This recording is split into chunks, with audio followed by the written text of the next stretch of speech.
woman who mysteriously vanished after spending an evening with her family. And when police began investigating, they uncovered a series of disturbing clues that eventually pointed toward some very unusual and unexpected suspects.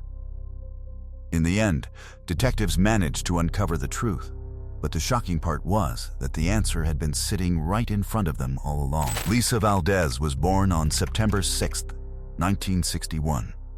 In San Francisco, California, she grew up with her brother and her mother, while her father was largely absent from their lives. Despite that, Lisa shared an extremely close relationship with her mother, and the two were rarely ever involved in serious arguments. Everyone who knew them often commented on how close and loving their relationship appeared to be. During her teenage years, Lisa developed a passion for dancing, which eventually became one of her favorite activities. She was also fascinated by modern technology, becoming interested in computers and information technology at a time when the field was still relatively new. Lisa even began using email when most people around her had barely heard of it. Her interest in technology eventually influenced her career, and after graduating from college, she found work as a software analyst in San Francisco. A while later, Lisa's mother used her savings to purchase an apartment for her daughter in an upscale neighborhood. It was a relatively small studio apartment, but the building sat on a hill and offered an impressive view of the city. Lisa lived there by herself, continued advancing in her career, and made an effort to spend as much time as possible with her family. She also continued dancing and attended regular practice sessions with her best friend. On May 16, 1998, when Lisa was 36 years old, she invited her mother and several family friends to her apartment for an evening together. After the guests eventually left, Lisa's mother stayed behind for a while to help clean up and wash the dishes before heading home. Before leaving, Lisa promised that she would call her mother the following day, but that call never came. At first, her mother assumed Lisa was simply busy. Lisa was supposed to attend dance practice that day, so her mother decided to give her some time. But the entire day passed without hearing from her daughter. The following morning, Lisa's mother tried calling her herself, but there was still no answer. She continued calling several times, yet Lisa never picked up. By Monday, the fourth day, Lisa's coworkers contacted her mother and told her that Lisa had failed to show up for work and wasn't responding to their calls either. This immediately worried her mother because Lisa was extremely responsible and had never simply disappeared from work without informing anyone.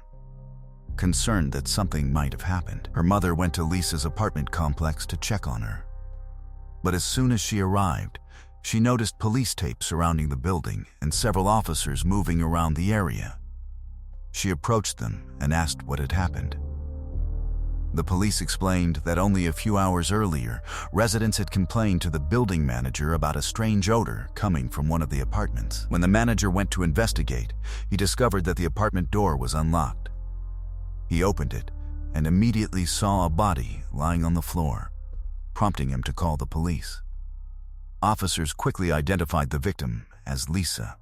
She was partially undressed and had suffered obvious injuries, making it clear that she had been murdered. Based on the condition of the body, investigators estimated that she had already been dead for several days. Police also suspected that she had been sexually assaulted because her underwear was found beside her body. There were bloodstains throughout the apartment, including on the floor and the bed.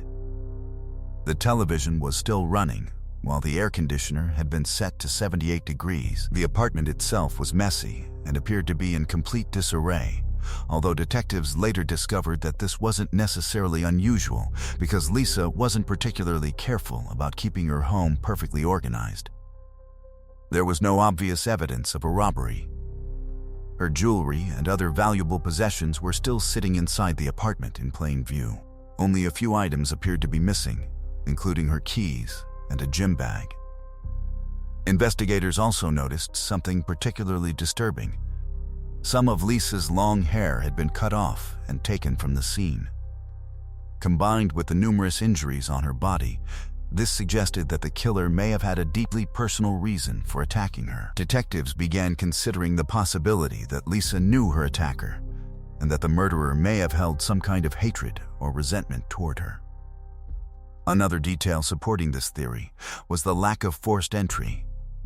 Lisa's apartment complex was enclosed by a fence, and entering the property required either a key or assistance from one of the residents. Investigators began questioning people who lived in the complex, hoping someone had noticed a suspicious person or vehicle around the time of the murder. They soon received their first potentially important lead.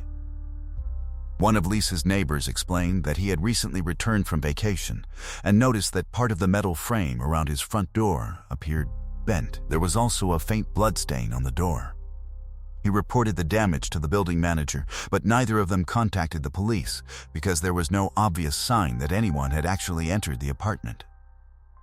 Detectives immediately suspected that the same person who killed Lisa might have been responsible for the damage, although they weren't sure why. One possibility was that the killer had attempted to break into the neighbor's apartment, and Lisa somehow discovered him, leading to the attack. Another theory was that the attempted break-in occurred after Lisa had already been murdered, although investigators found that possibility difficult to explain. Detectives also interviewed the housekeeper responsible for cleaning Lisa's apartment every week. She revealed that 2 days before Lisa's body was discovered, she had entered the complex using her key and attempted to open Lisa's apartment door. However, the door was blocked from the inside. She looked through the small opening and saw what appeared to be a partially undressed woman lying on the floor. She also heard a man's voice coming from inside.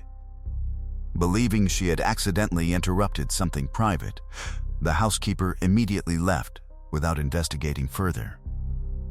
Police now believed Lisa was already dead at that point, and that the man's voice likely belonged to her killer, who was still inside the apartment. The housekeeper also remembered another strange detail. She thought she had noticed a black zippered bag lying near Lisa's body, although she admitted she had only looked inside the apartment for a few seconds and couldn't be certain. Another important clue was an envelope containing cash that had been taped to the inside of Lisa's apartment door. The money was intended for the housekeeper, as Lisa normally left her payment there the day before the scheduled cleaning.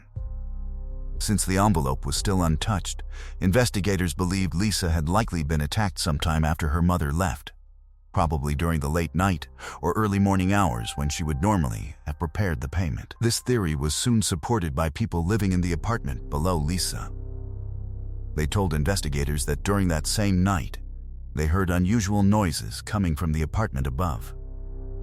The sounds resembled thumping or banging, followed by what sounded like someone walking down the stairs, although they never saw who it was. While medical examiners continued examining Lisa's body, detectives searched every part of the apartment for additional evidence. They eventually noticed something unusual in the bathroom. The toilet seat had been left raised, which seemed strange because Lisa lived alone.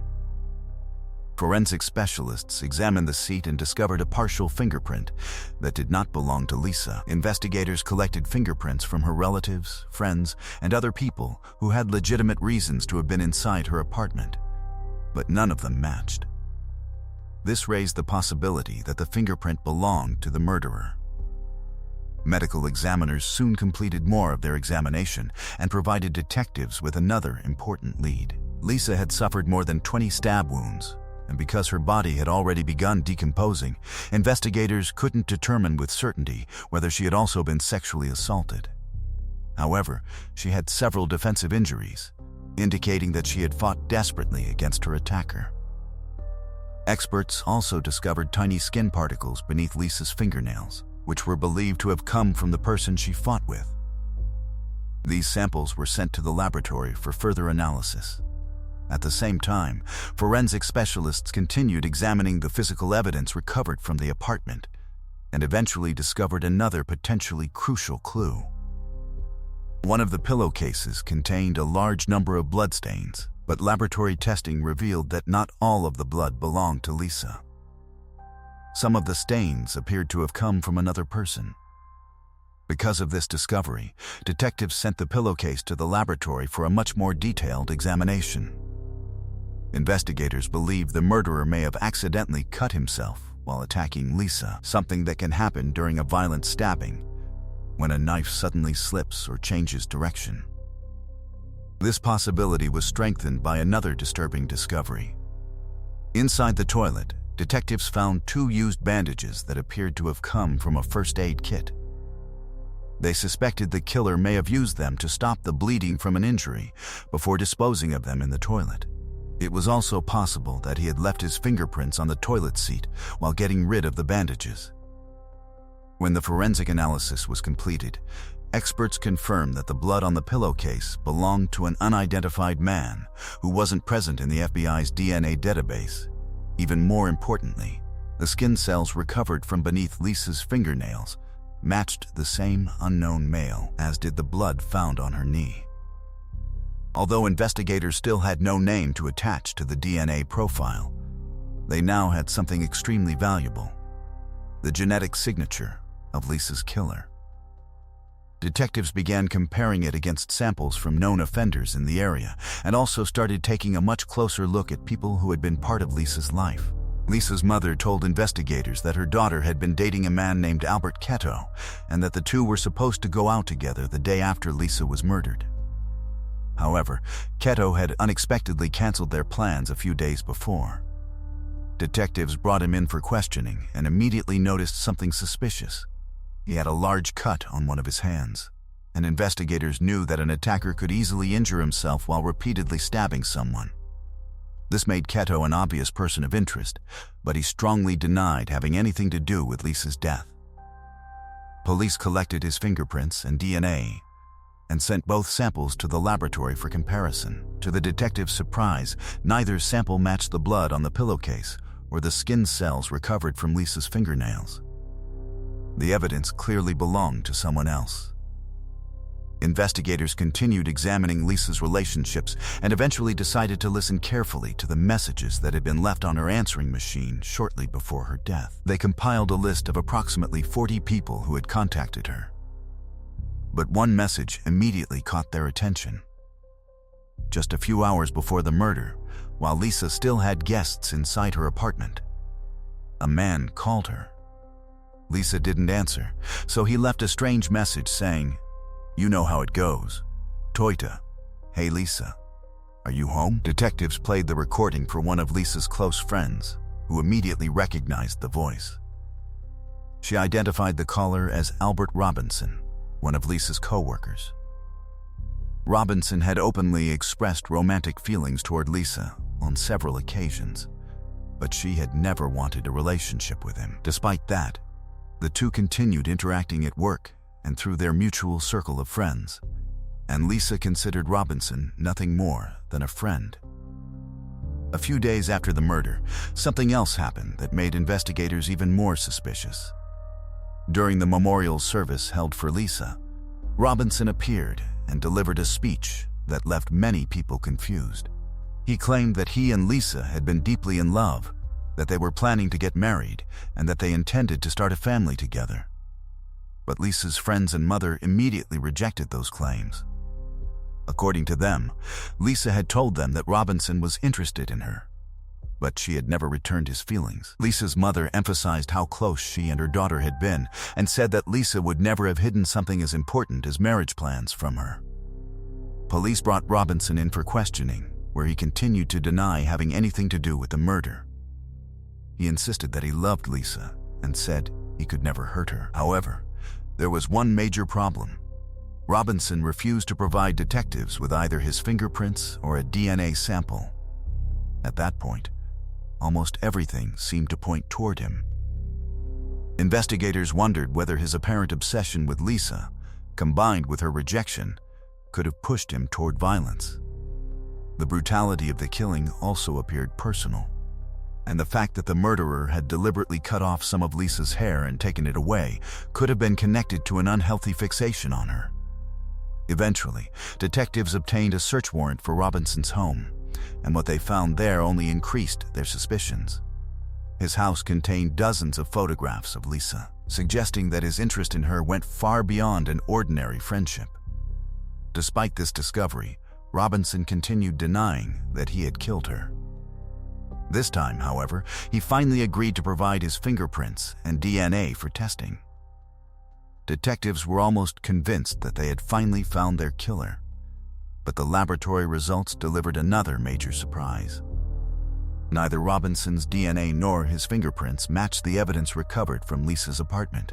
The unknown DNA belonged to someone else entirely, forcing investigators to remove Robinson from their list of suspects and continue the search.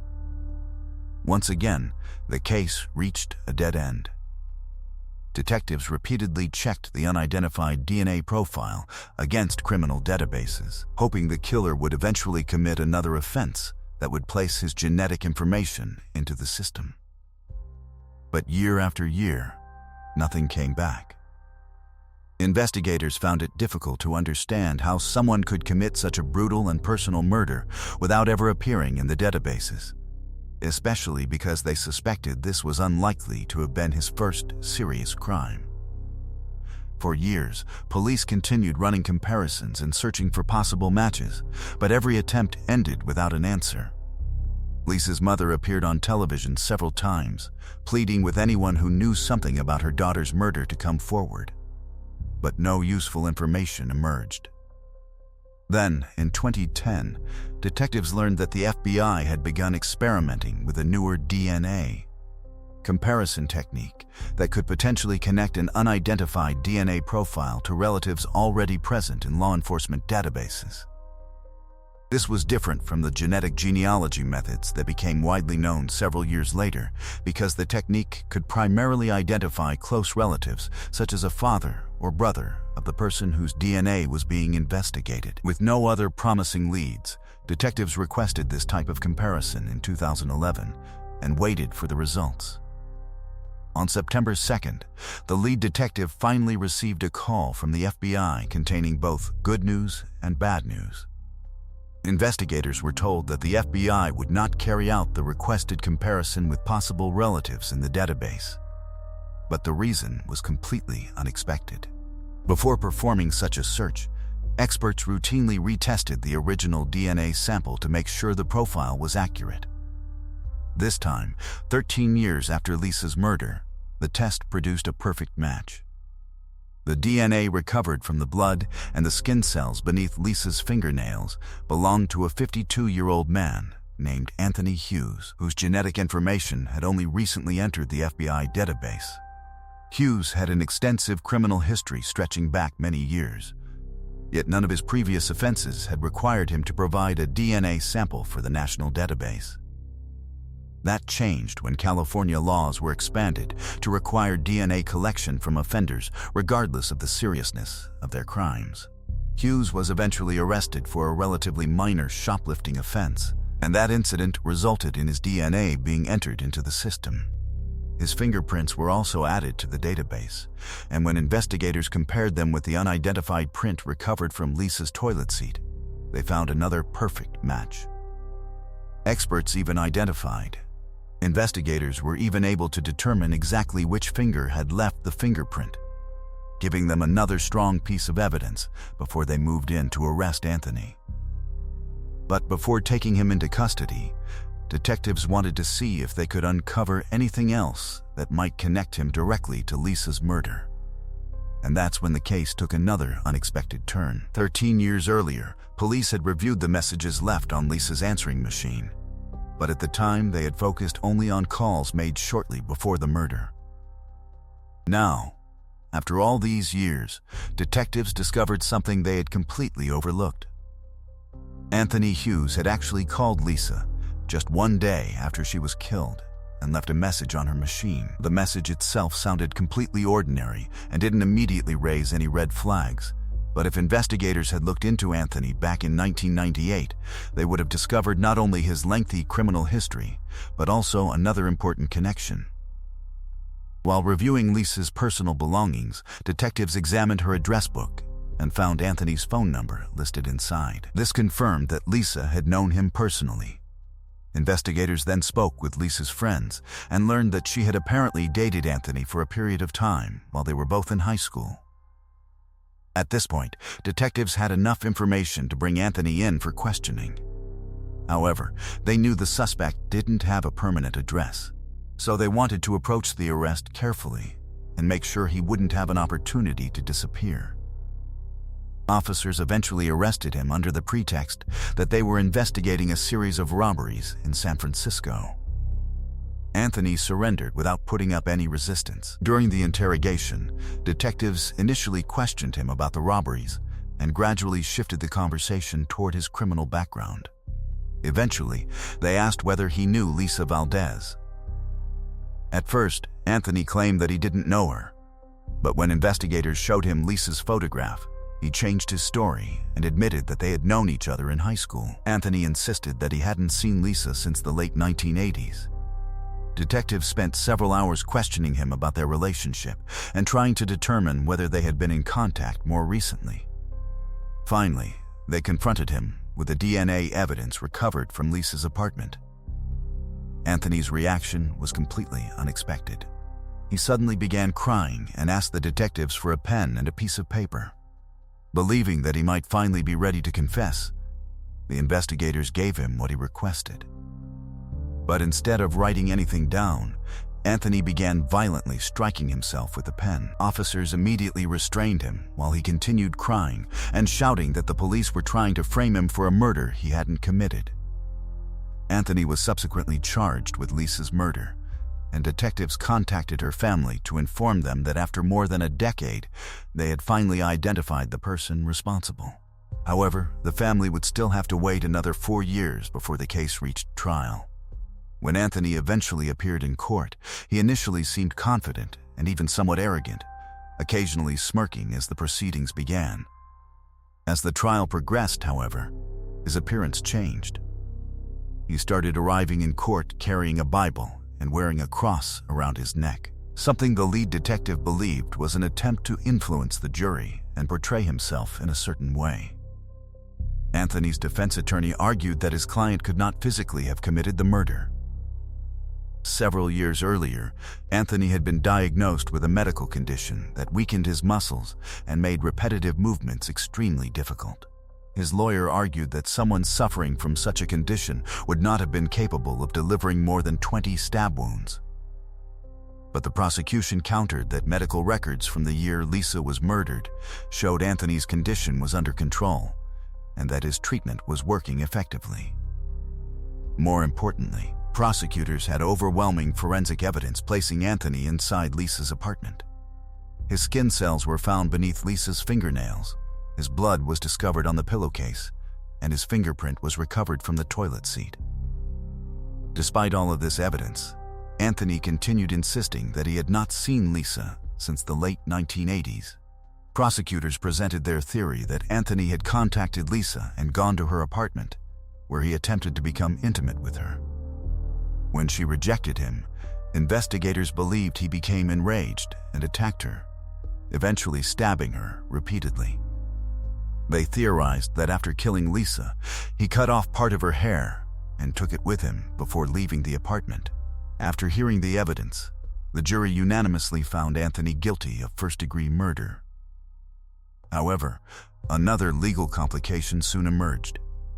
Prosecutors believed that Anthony had also sexually assaulted Lisa, but because her body had undergone significant decomposition, there was no direct forensic evidence that could conclusively establish the assault. The situation became even more complicated when Anthony challenged the sexual assault charges before sentencing.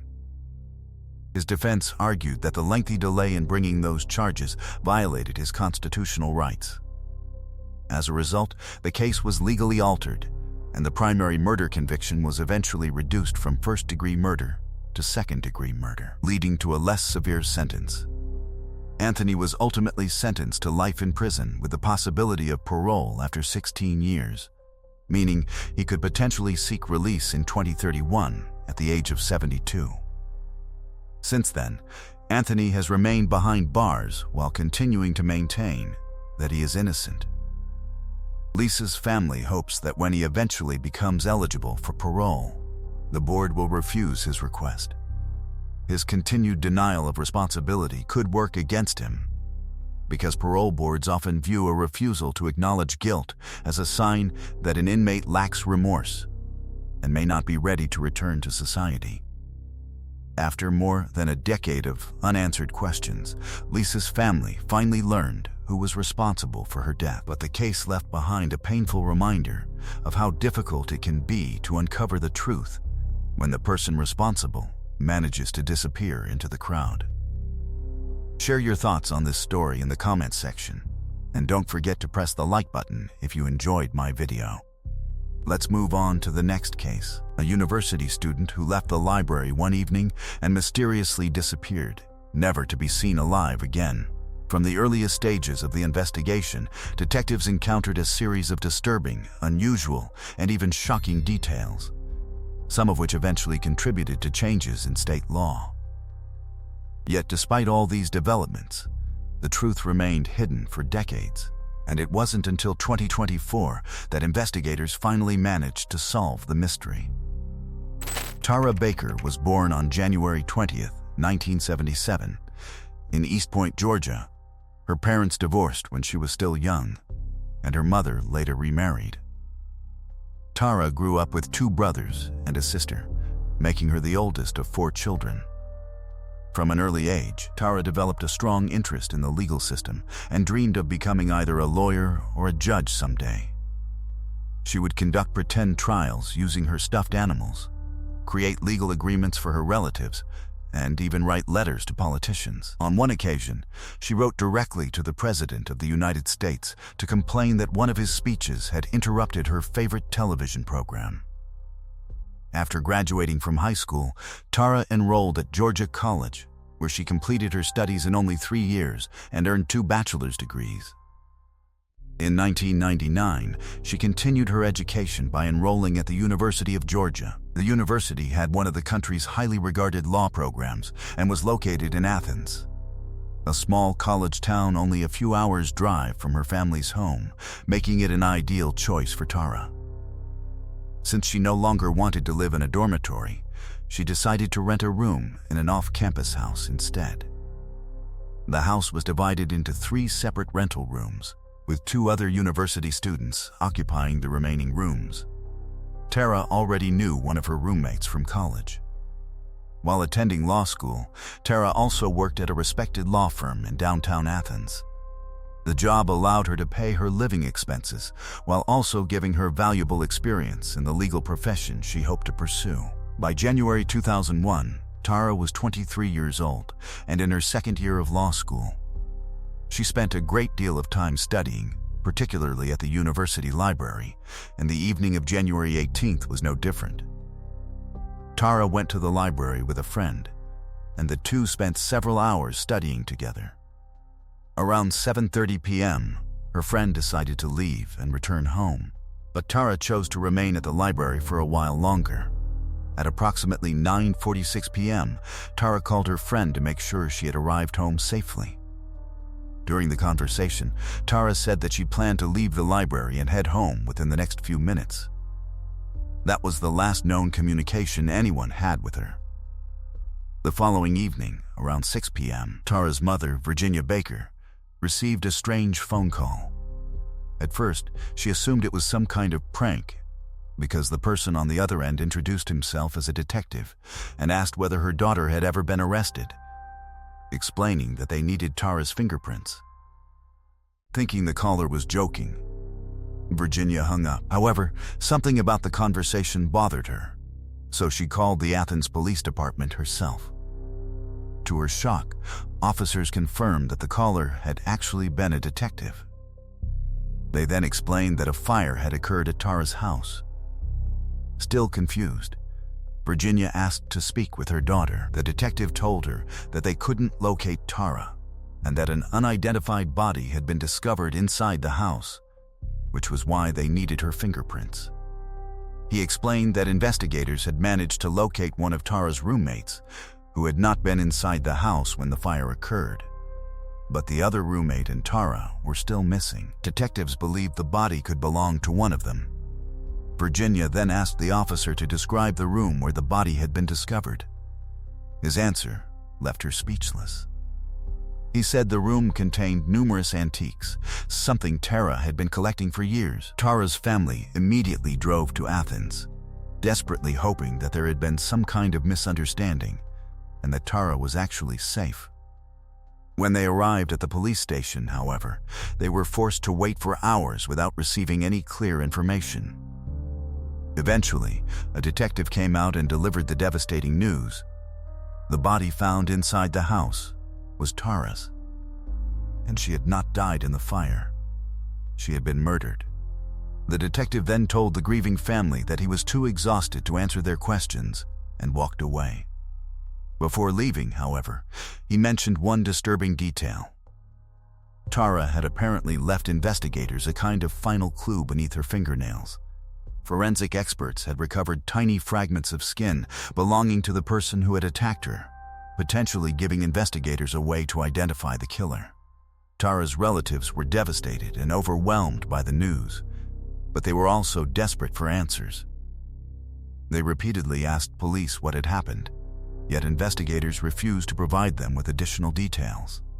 The family pleaded for information, but received almost nothing.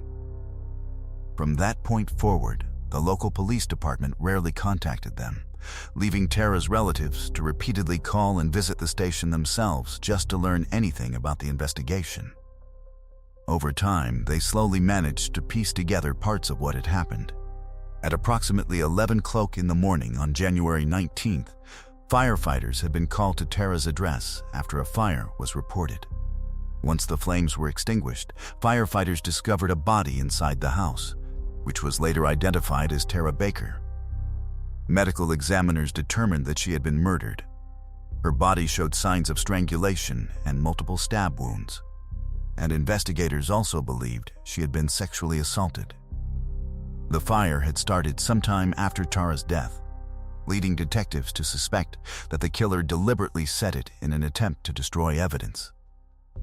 But Tara's parents were never given access to the medical examiner's report and were unable to obtain a detailed explanation of exactly how their daughter had died. The family also eventually learned that much of the physical evidence could have been damaged or destroyed during the firefighting operation. This wasn't necessarily unusual because the firefighters' priority had been putting out the blaze and rescuing anyone who might still be alive. They had no reason to know that the building contained the scene of a homicide. Even more troubling, the family discovered that investigators may not have properly secured the house after Tara's body was found, meaning people could potentially have approached or even entered the crime scene before all the evidence had been documented. As Tara's relatives slowly gathered these disturbing details, they became increasingly frustrated not only by the lack of answers, but also by the police department's apparent reluctance to keep them informed about the investigation. But they also had to deal with constant rudeness and what the family considered extremely unprofessional behavior from the investigators. At one point, they even began recording their conversations with police officers and filed several complaints against the local department. But unfortunately, none of those efforts produced any meaningful results. Eventually, the family decided to conduct their own investigation and contacted a well-known criminologist who agreed to assist them. However, the local police department only allowed him to review the case files under one strict condition: he was forbidden from sharing any information or conclusions with anyone outside the investigation, including Tara's own family. For nearly 10 years, Tara's relatives were unable to obtain her death certificate, and it was only after they contacted the state's governor that they finally managed to receive it. Even then, the document provided almost no useful information about how she had died, and simply listed the cause as multiple injuries. Despite all the problems surrounding the investigation, the police did continue working on the case, although many aspects of their actions remained questionable, and we'll come back to those details shortly. After firefighters extinguished the blaze and discovered Tara's body, they contacted the police, who immediately realized they were dealing with a homicide. Investigators searched the damaged property for evidence, but the room had suffered extensive damage from both the fire and the water used to put it out. as the family later discovered several items that survived the fire were never properly examined for fingerprints. Police did determine that Tara's laptop was missing from her bedroom, and considering that this happened in 2001, the computer was relatively large and difficult to carry compared with modern devices, yet nothing else of significant value appeared to have been stolen, which made the theory of a robbery gone wrong difficult to support. There were also no obvious signs of forced entry, leading detectives to believe that Tara may have known whoever entered the house and possibly allowed the person inside voluntarily. However, because the fire and firefighting operations had destroyed so much of the original crime scene, investigators could never be completely certain about this theory. Both of Tara's roommates were away that night, meaning she was alone in the house. Establishing the exact time of her death was also extremely difficult, so medical experts could only provide a broad window beginning around 10 p.m. when Tara left the library and ending at approximately 11 in the morning when neighbors contacted the fire department. Investigators believe the murder probably happened closer to the morning because the fire appeared to have required only a short amount of time to spread. Police eventually located witnesses who reported seeing a middle-aged white man running down the street that morning. He was wearing nothing more than a t-shirt and jeans, which seemed particularly strange considering it was the middle of winter. Investigators also uncovered another suspicious detail involving a phone call made to Tara's university several days before her murder. The university operated a number that people could call to obtain student information, such as telephone numbers, and it was normally used by students or faculty members. One day, a man who sounded heavily intoxicated called and asked for Tara Baker's phone number.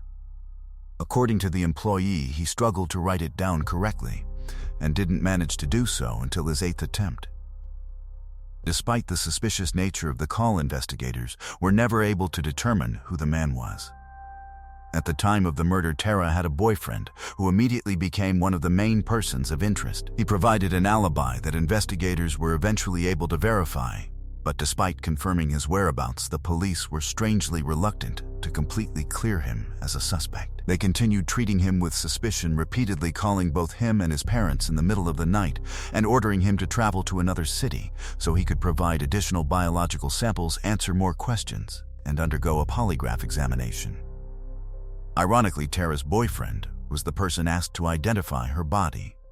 He lived in another city, but traveled to Athens as soon as he learned about the fire. Even though Tara's parents were already there, the police still asked him to identify her. They brought him directly to the house, but refused to let him enter. Instead, one officer went inside, photographed the body, and displayed the image on a camera screen. The boyfriend was understandably devastated and said he couldn't be completely certain that the woman in the photograph was Tara. Then he remembered that he had given her a particular pair of earrings and said that seeing them would allow him to confirm her identity. The officer went back inside, removed the earrings from Tara's body, and brought them outside. After seeing them, the boyfriend finally confirmed that they belonged to Tara. Police soon turned their attention toward another possible suspect, a student who attended some of the same classes as Tara and had developed a disturbing reputation. Several female students came forward and told investigators that the man had repeatedly asked different girls on dates and often refused to accept rejection. He had also approached Tara several times despite knowing that she already had a boyfriend, and she repeatedly told him she wasn't interested. Some of the women described his behavior as creepy and said that he made them feel extremely uncomfortable. Detectives investigated him extensively, but were unable to uncover any evidence directly connecting him to Tara's murder. At one point, they even asked Tara's friends to watch him and report anything suspicious, a controversial decision that ultimately produced nothing. Another person investigators considered was an attorney who worked at the same firm as Tara. After speaking with her coworkers, detectives learned that the attorney had started behaving unusually shortly before the murder. The employees at the company had a close social circle and regularly spent time together outside of work, but at some point the attorney abruptly stopped participating in the group and distanced himself from everyone. Even more strangely, just a few days before Tara's death, He told her that he would not be attending her upcoming birthday celebration, which had been planned for the day after the murder. On the morning of January 19th, before the fire broke out, one of Tara's co-workers decided to try convincing the attorney to attend her birthday celebration because Tara considered him a close friend and had been genuinely hurt by his sudden decision not to come. The colleague went to his office to speak with him, but surprisingly, he wasn't there. This was unusual, because his workday had already started, and he was normally at the office in the mornings. The coworker checked his schedule, assuming he might have been in a meeting, but there was nothing listed. He simply hadn't shown up that day. The following day, however, he visited another colleague's home and behaved in a very unusual manner. Several people who knew him suspected that he regularly used illegal substances, which they believed might explain some of his strange behavior. But then his coworker noticed something even more concerning. There were several fresh scratches on his neck, and investigators already knew that skin fragments from the perpetrator had been recovered beneath Tara's fingernails, suggesting that she may have fought back and scratched her attacker. When questioned about the marks, the attorney claimed that a cat had scratched him and strongly denied having anything to do with Tara's death. But when investigators asked who he believed was responsible for the murder, his reaction was extremely strange. He suddenly became angry and insisted that Tara's father was the killer, yet he offered absolutely no explanation or evidence to support such a claim. Another suspicious development occurred only a few months after the murder, when the attorney abruptly resigned from his position and left the state.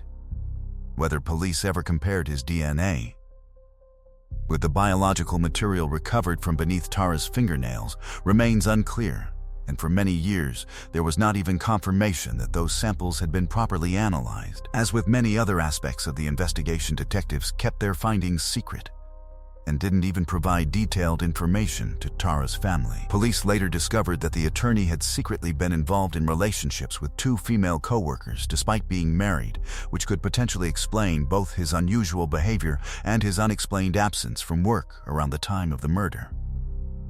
Both women also told investigators that they believed he regularly used illegal substances.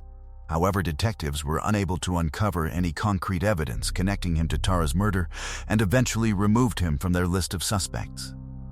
Investigators also examined employees from the maintenance company responsible for the property where Tara lived, because those workers had access to spare keys, which could have explained why there were no signs of forced entry. But once again, detectives found nothing that could move the investigation forward. From that point, the case gradually stalled, and investigators continued searching for possible suspects and witnesses while keeping most of the details hidden from the public. They repeatedly argued that revealing too much information could jeopardize the investigation. Over the years, several additional leads emerged. One witness claimed to have seen an African-American man near Tara's home only a few hours before the fire, while another person reported seeing blood on a university classmate's notebook shortly after the murder. Detectives investigated both claims, but neither produced anything useful. Tara's parents eventually raised a reward of approximately $77,000 for information that could help identify their daughter's killer. As the years passed, almost every detective assigned to the case was eventually replaced, and each new team attempted to find a breakthrough. But the investigation remained stuck because there was so little evidence left. The fire, combined with the firefighters' efforts, had destroyed or contaminated much of what might have helped investigators identify the killer. In 2020, nearly 2 decades after Tara's murder, a podcast dedicated to her case began attracting attention. The creators worked alongside Tara's family and other people connected to the investigation to collect and organize everything that was publicly available about the crime. The podcast generated renewed interest in the case and eventually caught the attention of the police department. As communication between the new investigators and Tara's family increased, detectives began taking another serious look at the evidence, although they still couldn't immediately identify the killer. The podcast continued releasing episodes about Tara's case for approximately 2 years, and its impact eventually reached far beyond the investigation itself. The renewed attention became one of the factors behind a proposed piece of legislation designed to address Georgia's growing number of unsolved cases. The bill was named after Tara and another young Georgia woman whose murder had remained unsolved for decades. 18-year-old Rhonda Coleman had been found dead in 1990, and despite years of investigation, her killer had never been identified. Although the two murders were completely unrelated, lawmakers decided to honor both victims by calling the legislation the Coleman-Baker Bill.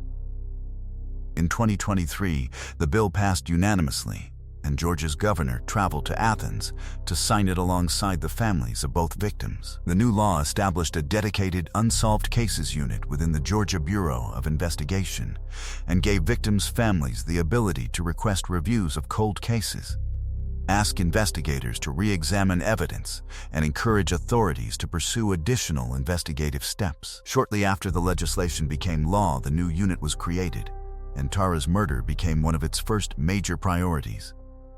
Detectives went back through every available piece of information and began re-examining the small amount of surviving evidence using modern forensic and DNA technology.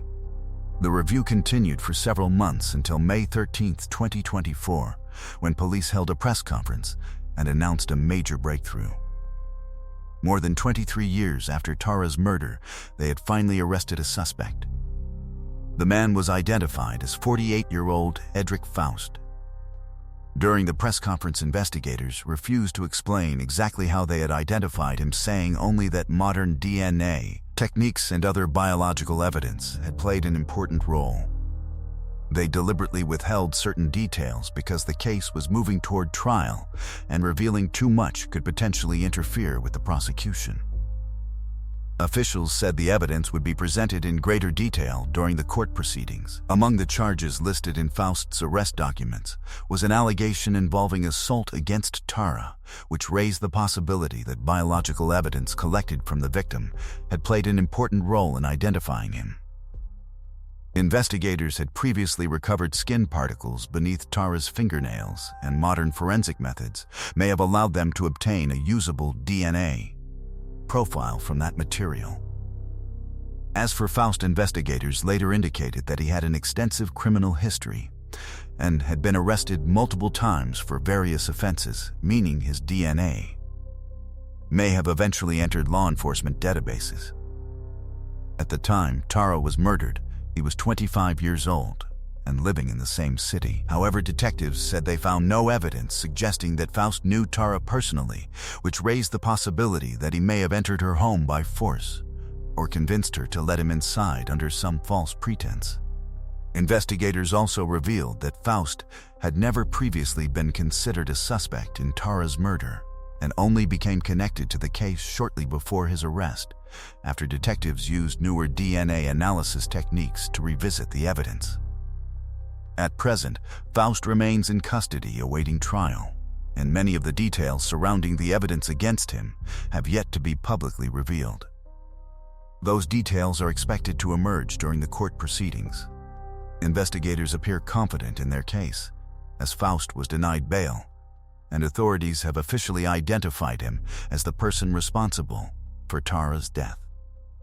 After 23 years of uncertainty, Tara's family finally received the answer they had spent decades fighting for, and expressed their gratitude to the new investigative team for bringing the case closer to justice. As for Rhonda Coleman, the other victim whose name was included in the legislation, her murder remains unsolved, but her family now has renewed hope that the same modern investigative methods and dedicated cold case resources that finally moved Tara's case forward could eventually uncover the truth in Rhonda's case as well. Share your thoughts on this story in the comments section, and don't forget to press the like button if you enjoyed the video. Let's move on to the next case. A woman who was nearly 9.5 months pregnant when she was brutally attacked inside her own apartment in the middle of the night. As investigators began looking into what had happened, they uncovered several unexpected and deeply disturbing details. And as the investigation progressed, they slowly began piecing together a complicated story, but the final developments were so shocking that even the detectives were left stunned. Diana Dello was born in 1959 in Tustin, a quiet suburban community in California's Orange County. Her father served in the military while her mother worked at a small clothing factory. When Diana was 19 years old, she met a man named Kevin Green while she was at a bar with a friend. Several men began bothering the women, and one of them became particularly aggressive. Kevin noticed what was happening and stepped in, eventually managing to get the man to leave. Diana was grateful and offered to buy Kevin a drink as a thank you. A few days later, they went on their first date, and their relationship quickly became serious. At the time, Kevin was still married, but he and his wife were already going through a divorce. Soon afterward, Kevin and Diana moved in together, and before long, Diana became pregnant. Once Kevin's divorce was finalized, he and Diana got married on the very same day. With the birth of their first child approaching, they rented an apartment in a small residential complex in Tustin.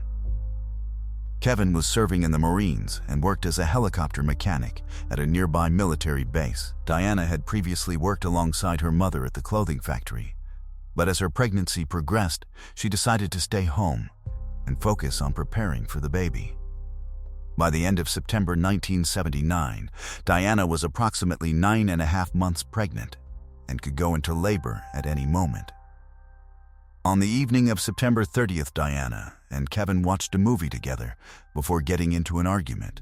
The pressure of becoming parents had been weighing heavily on both of them, and they had been arguing more often recently. Kevin eventually decided that he needed some time alone, so he got into his car and drove to a nearby fast food restaurant, hoping to clear his head and prevent the argument from getting worse. About 40 minutes later, the local police department received a terrifying emergency call. The caller was Kevin, who said that someone had attacked his wife and that she desperately needed an ambulance. Fortunately, a patrol car was already nearby, and officers reached the apartment within minutes.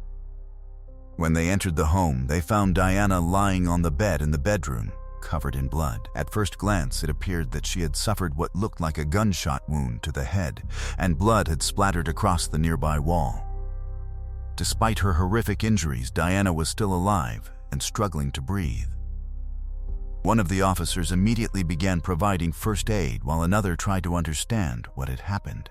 Because they still didn't know whether Kevin was involved or whether an unknown attacker was responsible, they asked him to remain outside the bedroom. When paramedics arrived, they carefully transferred Diana to the ambulance, and initially, they too believed she had been shot. But after examining the injury more closely, they realized it wasn't a gunshot wound, and instead appeared to have been caused by severe blunt force trauma. Kevin wanted to accompany his wife to the hospital, but officers refused because they needed to question him and consider every possible explanation, including whether he himself could have attacked her. Kevin appeared genuinely overwhelmed and struggled to process what was happening. At one point, he even tried to get into the ambulance, and officers had to stop him. Once the ambulance drove away, Kevin gradually regained his composure and began explaining what had happened earlier that night. According to him, he and Diana had argued, and he decided to leave the apartment and get some burgers, while also giving both of them time to cool down. Before leaving, he realized that he had accidentally left his keys inside, but instead of going back for them, he simply closed the door and walked to his car.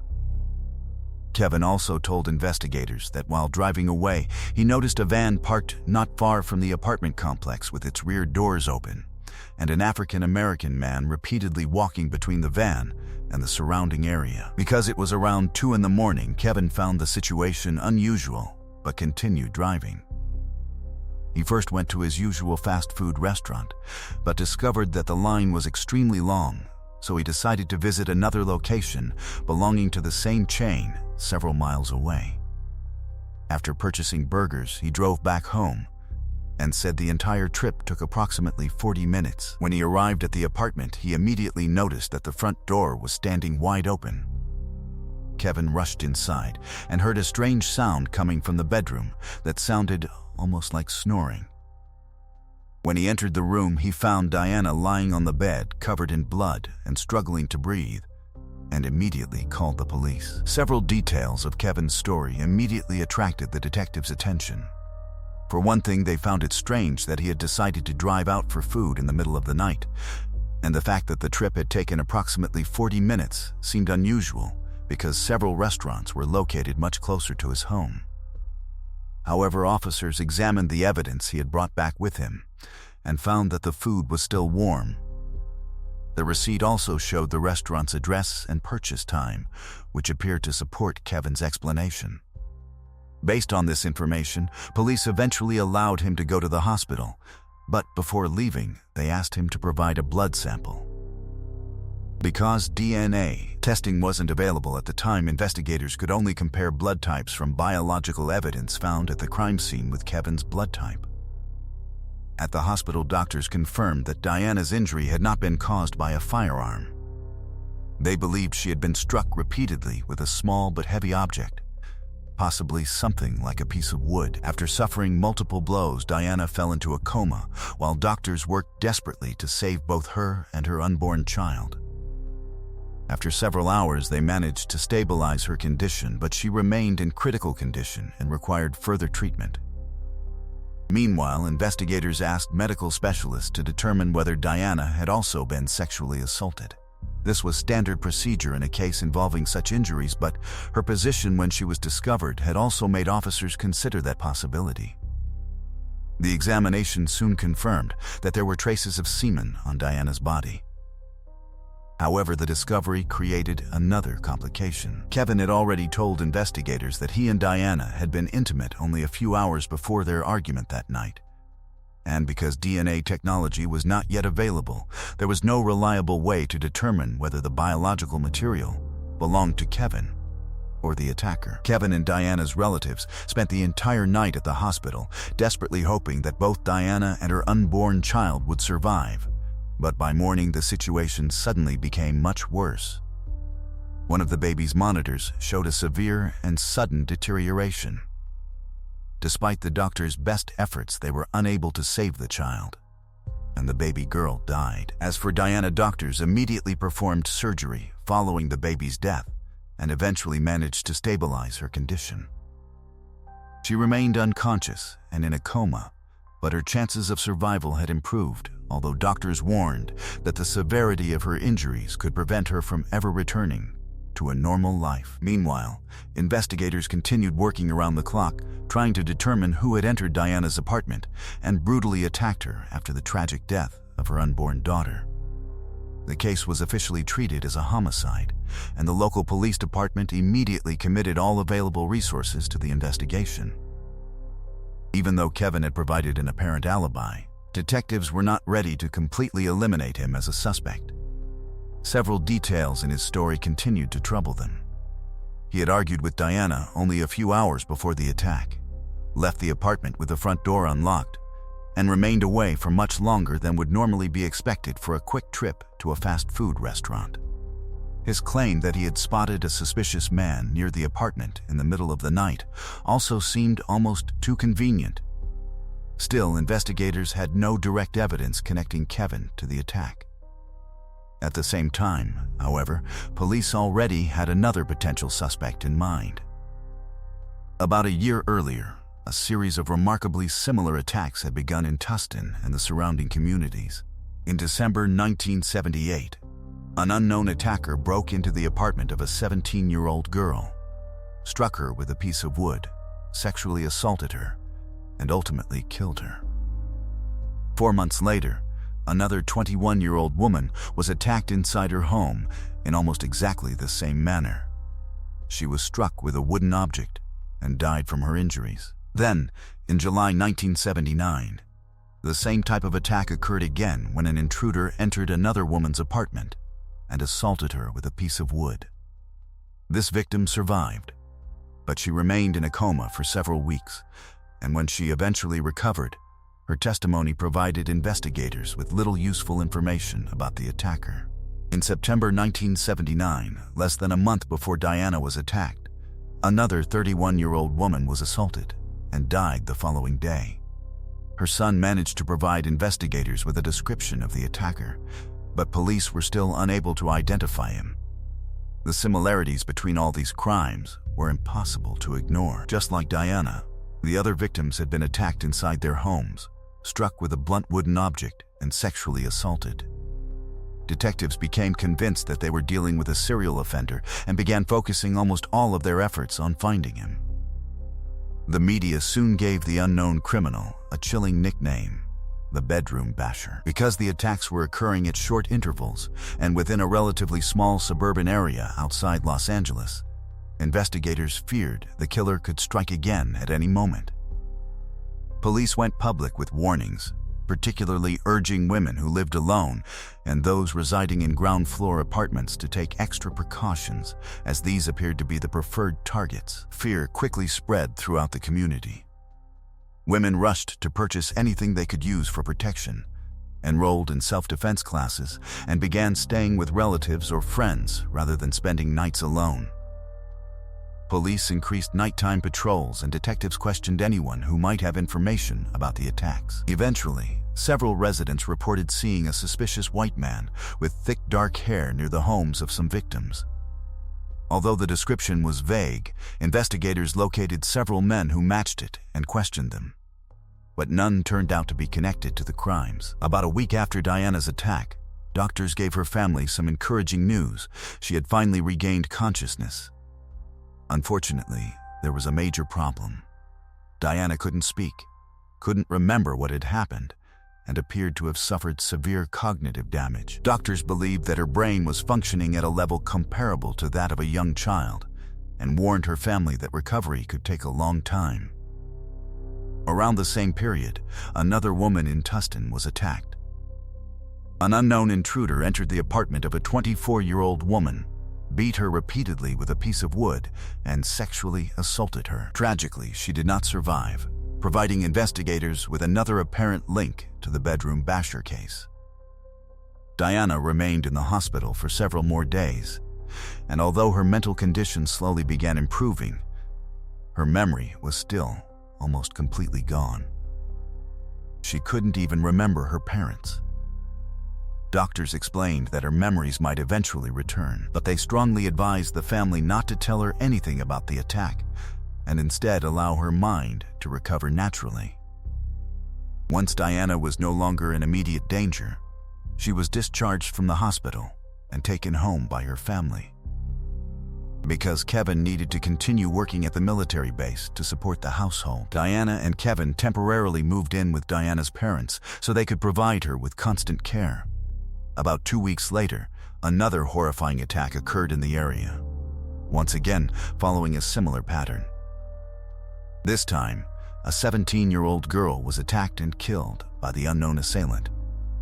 Meanwhile, Diana began attending physical therapy, and her overall condition gradually improved. She still couldn't speak normally and had no memory of the attack. But then everything suddenly changed. 6 weeks after the assault, during one of her therapy sessions, the therapist gently brought up the incident and asked Diana whether she still couldn't remember who had attacked her. To the doctor's surprise, Diana suddenly nodded and pointed toward her wedding ring. When Diana's mother arrived to pick her up, the therapist immediately told her what had happened. Her mother then asked Diana a direct question. Was Kevin the person who attacked her? Diana nodded. The revelation was devastating. Her mother immediately took her to the police station, where she met with the lead detective. Investigators carefully asked Diana several questions, and she confirmed that fragments of the attack had suddenly returned to her memory. According to Diana, the person who had attacked her was not a stranger at all. It was her own husband, Kevin. For the detectives, this revelation completely changed the direction of the investigation. Until that moment, they had been almost certain that Diana had been another victim of the mysterious serial offender known as the bedroom basher. Now, however, they had to consider the possibility that the person responsible for Diana's attack had been much closer to her than anyone had imagined. But now, the detectives were facing several difficult questions. Could Kevin actually be the bedroom basher? He lived in the same area where the attacks had occurred and even matched the general description given by several witnesses who had reported seeing a white man with dark hair near the victims' homes. Or Had Kevin simply decided to attack his own wife and make it appear as though the notorious serial offender was responsible? Considering how similar the bedroom basher's attacks had been, it wouldn't have been particularly difficult for someone to imitate his method.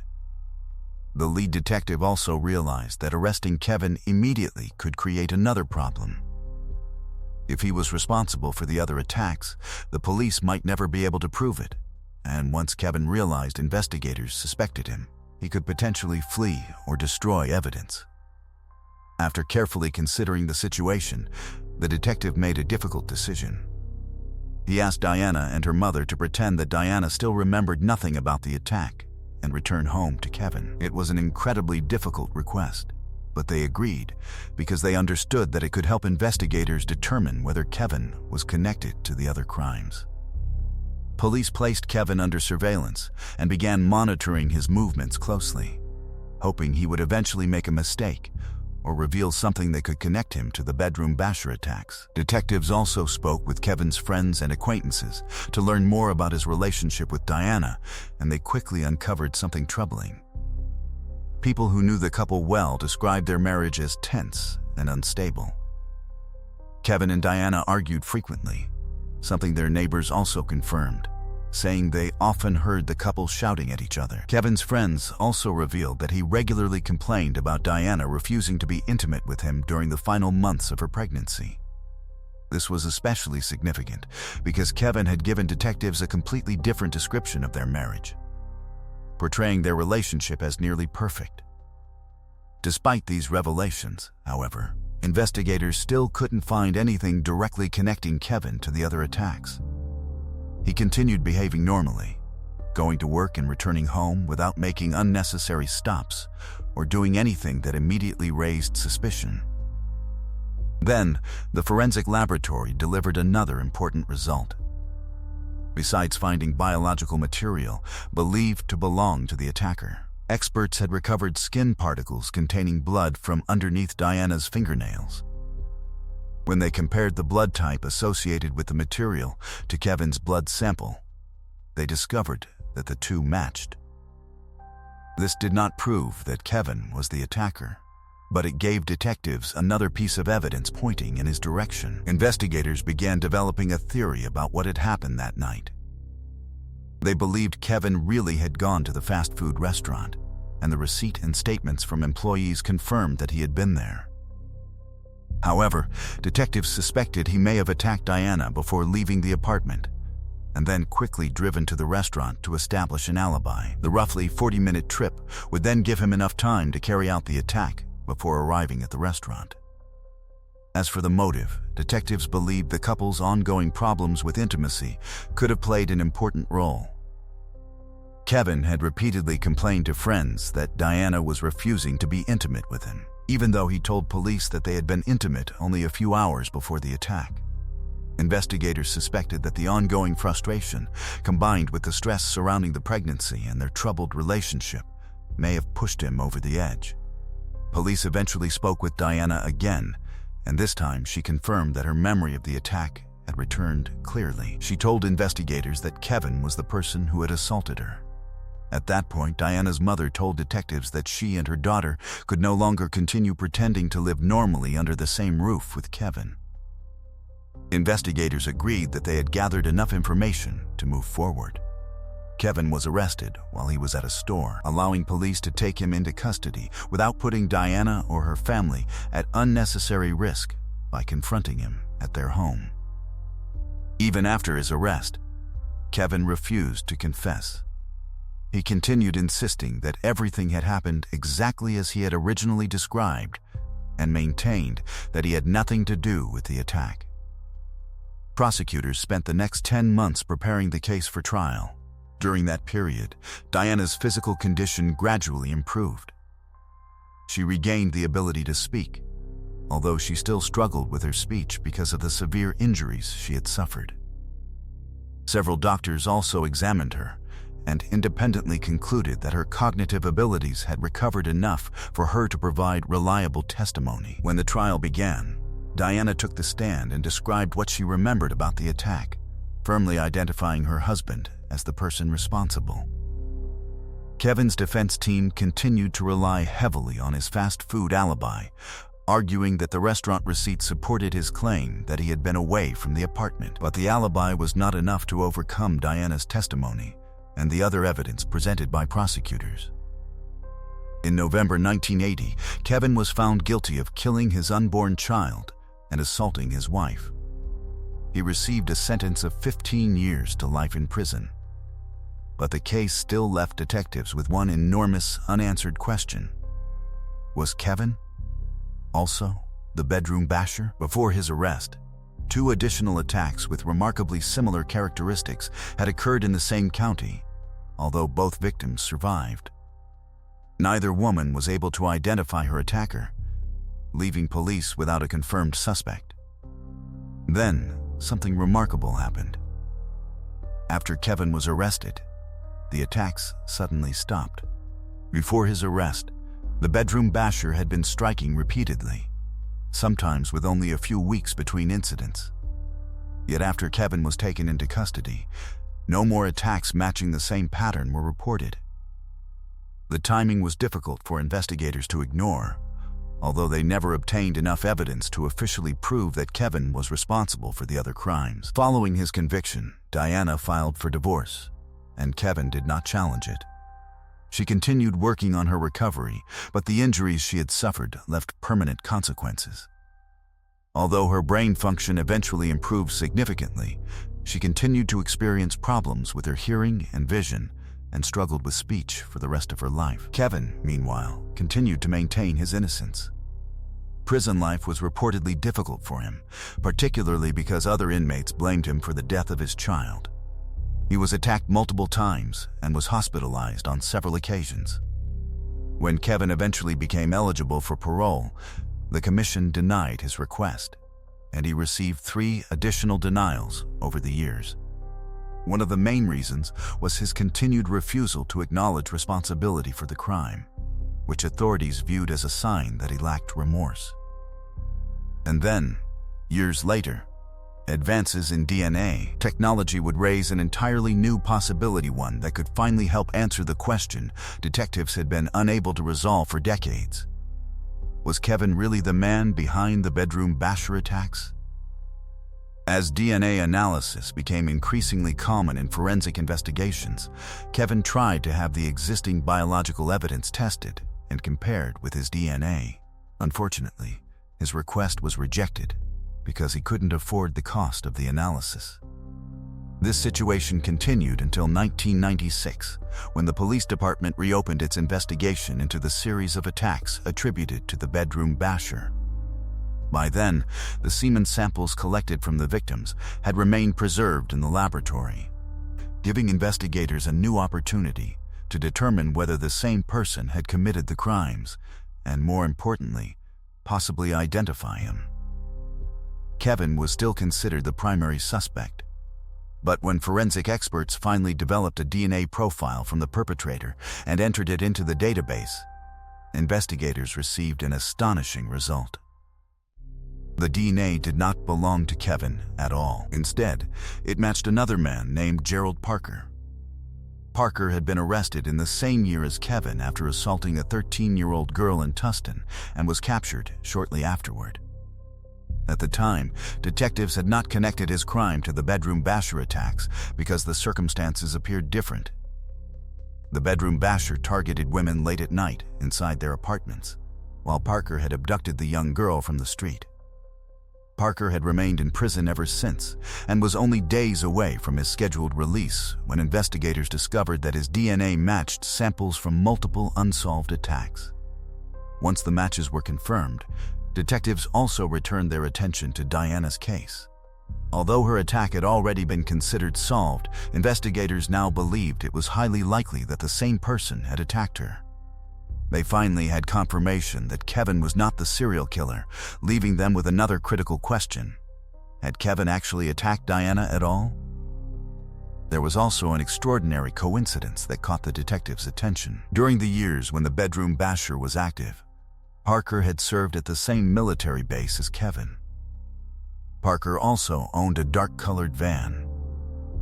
Investigators remembered Kevin's original statement from the night of the attack, when he claimed he had seen an African-American man near the apartment walking back and forth beside a dark-colored van. Suddenly, a detail that had seemed almost insignificant years earlier appeared extremely important. Could the man Kevin had described actually have been Gerald Parker? A local prosecutor visited Kevin in prison and explained that investigators had made a major breakthrough in the bedroom basher case. He then asked Kevin to provide a fresh DNA sample for comparison. Kevin had been trying to obtain this type of testing for years, so he immediately agreed. While forensic experts analyzed his sample, detectives traveled to the prison where Parker was being held. At that point, prosecutors had not yet formally charged him with the entire series of attacks because they needed time to build the case. Still, investigators decided to question him and see whether they could obtain a confession. Parker initially denied being responsible for the bedroom basher crimes, so detectives changed their approach and began asking him about Diana's attack. Before the interrogation, they had carefully reviewed Parker's previous case and discovered something they could use against him. After his arrest for assaulting the 13-year-old girl, Parker had told investigators that his military service was the best thing that had ever happened to him. Detectives used that statement to appeal to his sense of loyalty. They questioned how he could allow another soldier to remain in prison for a crime he had committed, and repeatedly suggested that someone from the military was taking the blame for him. The strategy eventually worked. Parker suddenly admitted that another man was serving time for a murder he had committed. He then described what happened on the night Diana was attacked. Parker said he had driven to Kevin's apartment complex in his van with the intention of walking around the neighborhood and looking through the windows of ground-floor apartments, something he had done before while searching for potential victims. That night, however, he heard screams coming from Kevin and Diana's apartment. Shortly afterward, he saw a man come outside. Parker noticed that the apartment door had been left unlocked and waited several minutes before entering. He then attacked Diana. Parker claimed he had never met Kevin and didn't know him personally, explaining that although they served at the same military base, they had different assignments and didn't interact. He also confessed to the other bedroom basher crimes, eventually admitting responsibility for 6 murders and 3 attacks in which the victims survived. Once investigators had Parker's confession, forensic testing provided further confirmation. The DNA evidence matched Parker, while Kevin's DNA was excluded. After 16 years behind bars, Kevin was finally cleared of the crime. The prosecutor promised to have his conviction overturned as quickly as possible, and only days later, Kevin walked out of prison as a free man. The revelation caused widespread outrage. It wasn't simply the fact that an innocent man had spent nearly half of his life in prison for a crime he didn't commit. What shocked people even more was that it had taken investigators so many years to identify the actual perpetrator. After Kevin's release, the state of California initially awarded him $10,000 in compensation, an amount that was relatively small even at the time.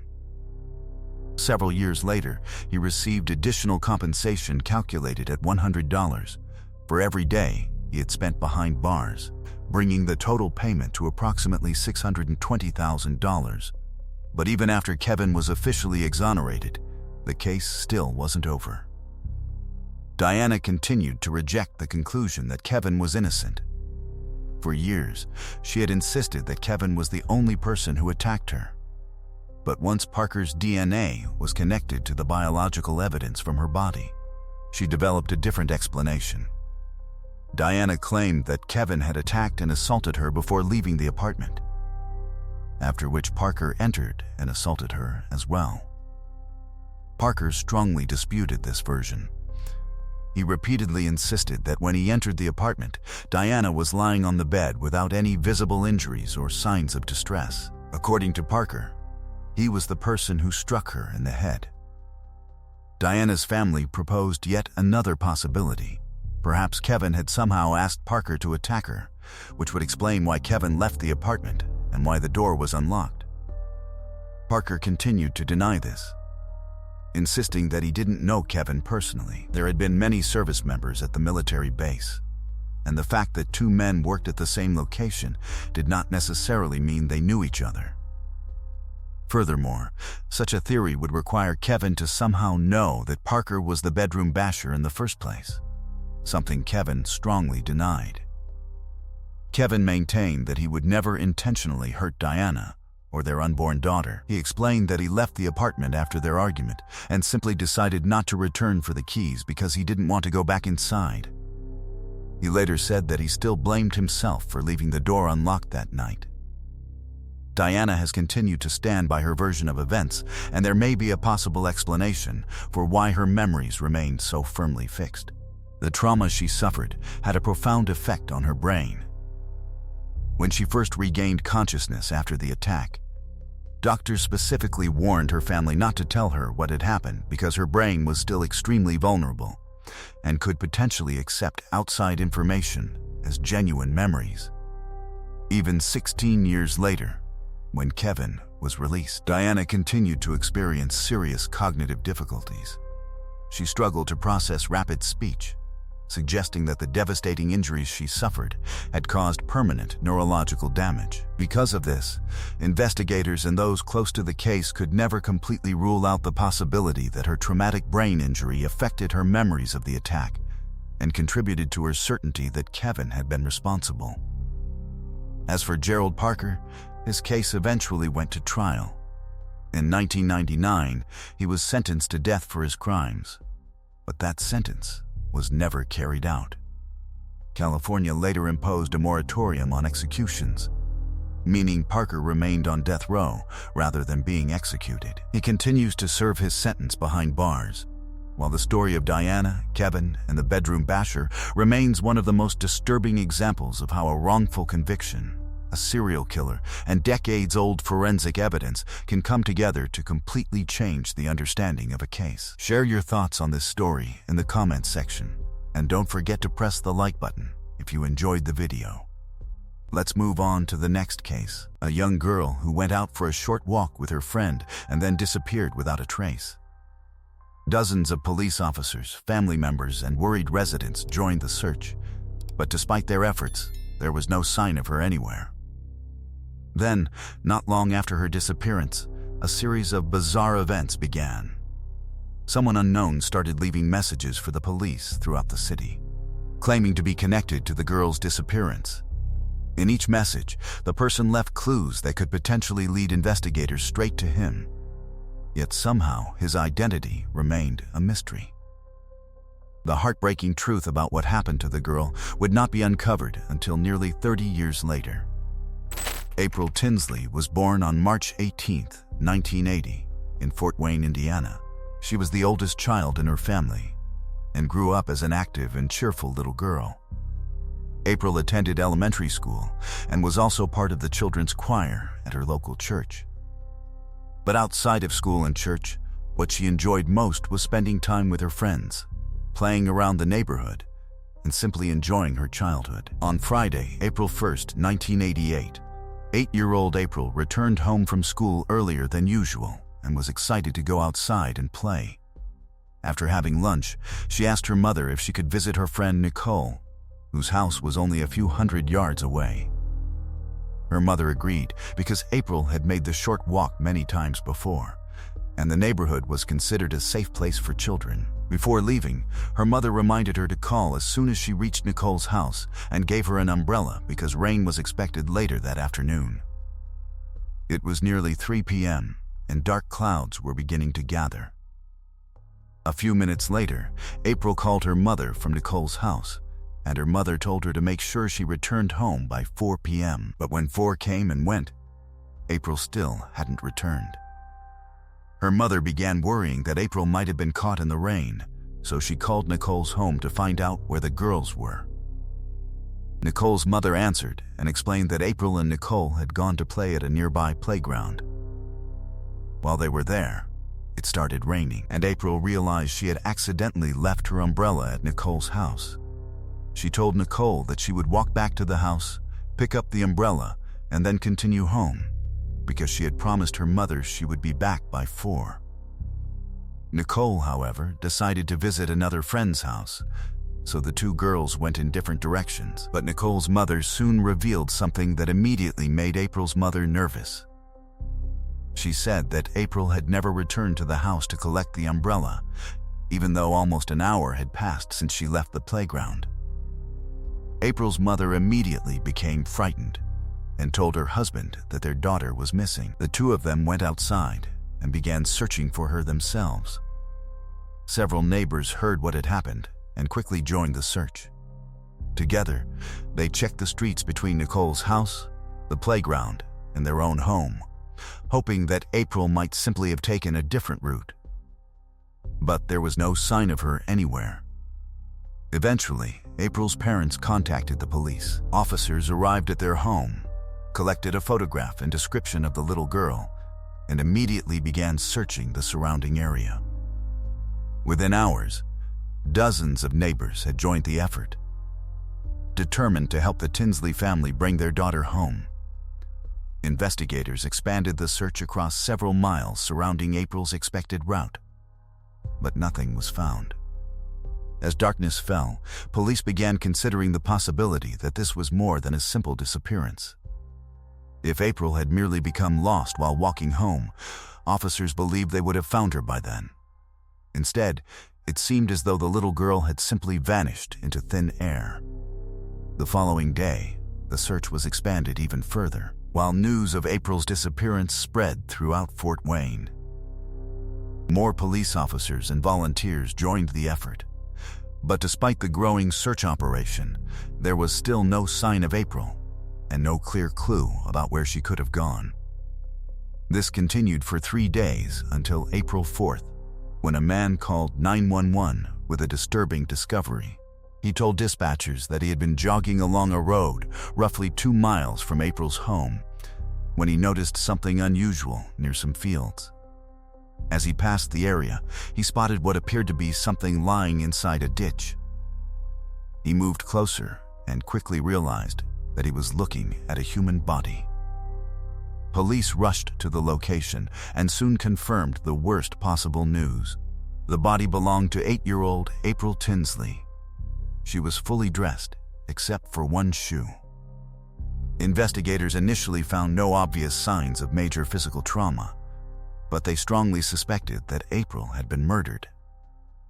Detectives believed the killer may have taken her life somewhere else before transporting her body to the field and abandoning it inside the ditch. An adult sexual device was also discovered nearby, although investigators couldn't immediately determine whether it had any connection to the murder.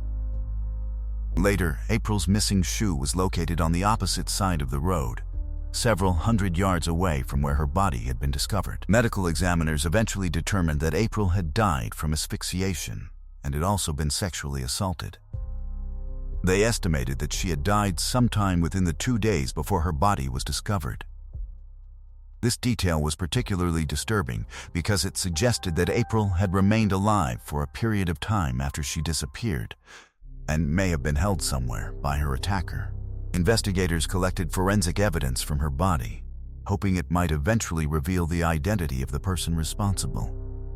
Unfortunately, in 1988, the FBI did not yet have the DNA databases that investigators rely on today, and DNA testing and forensic technology were still in their early stages. Detectives, therefore, had to depend heavily on eyewitness accounts, physical evidence, and tips from the public. Fortunately, they didn't have to wait long before potential leads began coming in. Investigators appealed to the public through television and newspapers, asking anyone with information to come forward. Among the many tips they received, 2 stood out as particularly important. The first came from a man who contacted police and said that he had driven past the field where April's body was eventually discovered. He remembered seeing an older blue pickup truck parked along the side of the road. Investigators immediately considered the possibility that the truck belonged to the killer and that the witness may have seen it around the time April's body was being transported and abandoned there. But the next lead proved even more significant. A woman who lived along the route between the playground and Nicole's house contacted investigators and reported seeing a girl who appeared to be April on the afternoon she disappeared.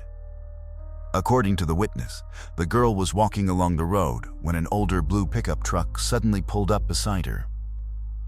Moments later, the truck drove away with the girl inside. Unfortunately, the vehicle had blocked the witness's view, so she couldn't see exactly how the girl entered the truck or what happened afterward. Still, her statement gave investigators their first major indication of how April may have been abducted. The witness was also able to provide a description of the driver. She described him as a white man who appeared to be around 30 years old. Based on the witness's description, including his blonde or ginger-colored hair, investigators created a composite sketch of the suspect and released it to the media, along with details about the older blue pickup truck, hoping that someone would recognize either the man or his vehicle. The FBI soon became involved in the investigation, and together with local police, they began reviewing the backgrounds of men in the Fort Wayne area who had previously been convicted of sexual offenses. Detectives carefully examined these individuals and followed up on any information that might connect them to April's murder. At one point, investigators were told that the composite sketch closely resembled a man who had previously been involved in organized criminal activities and was reportedly interested in Satanism. Police investigated this individual, but were unable to establish any connection between him and April's murder.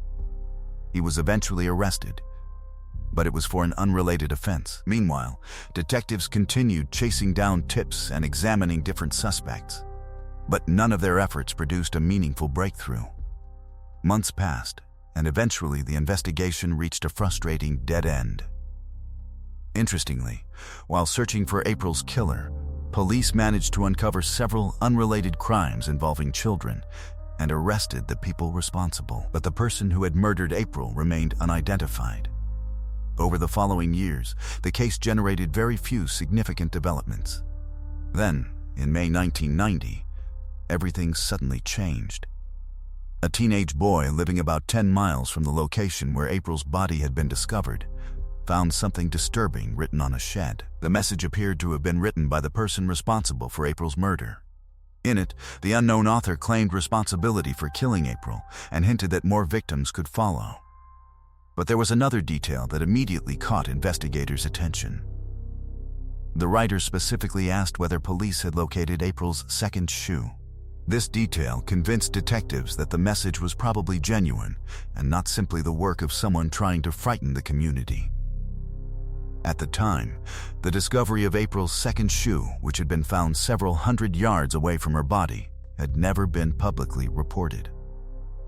This meant that someone who knew details that had not been released to the public had written the message. Investigators also noticed something unusual about the way the message had been written.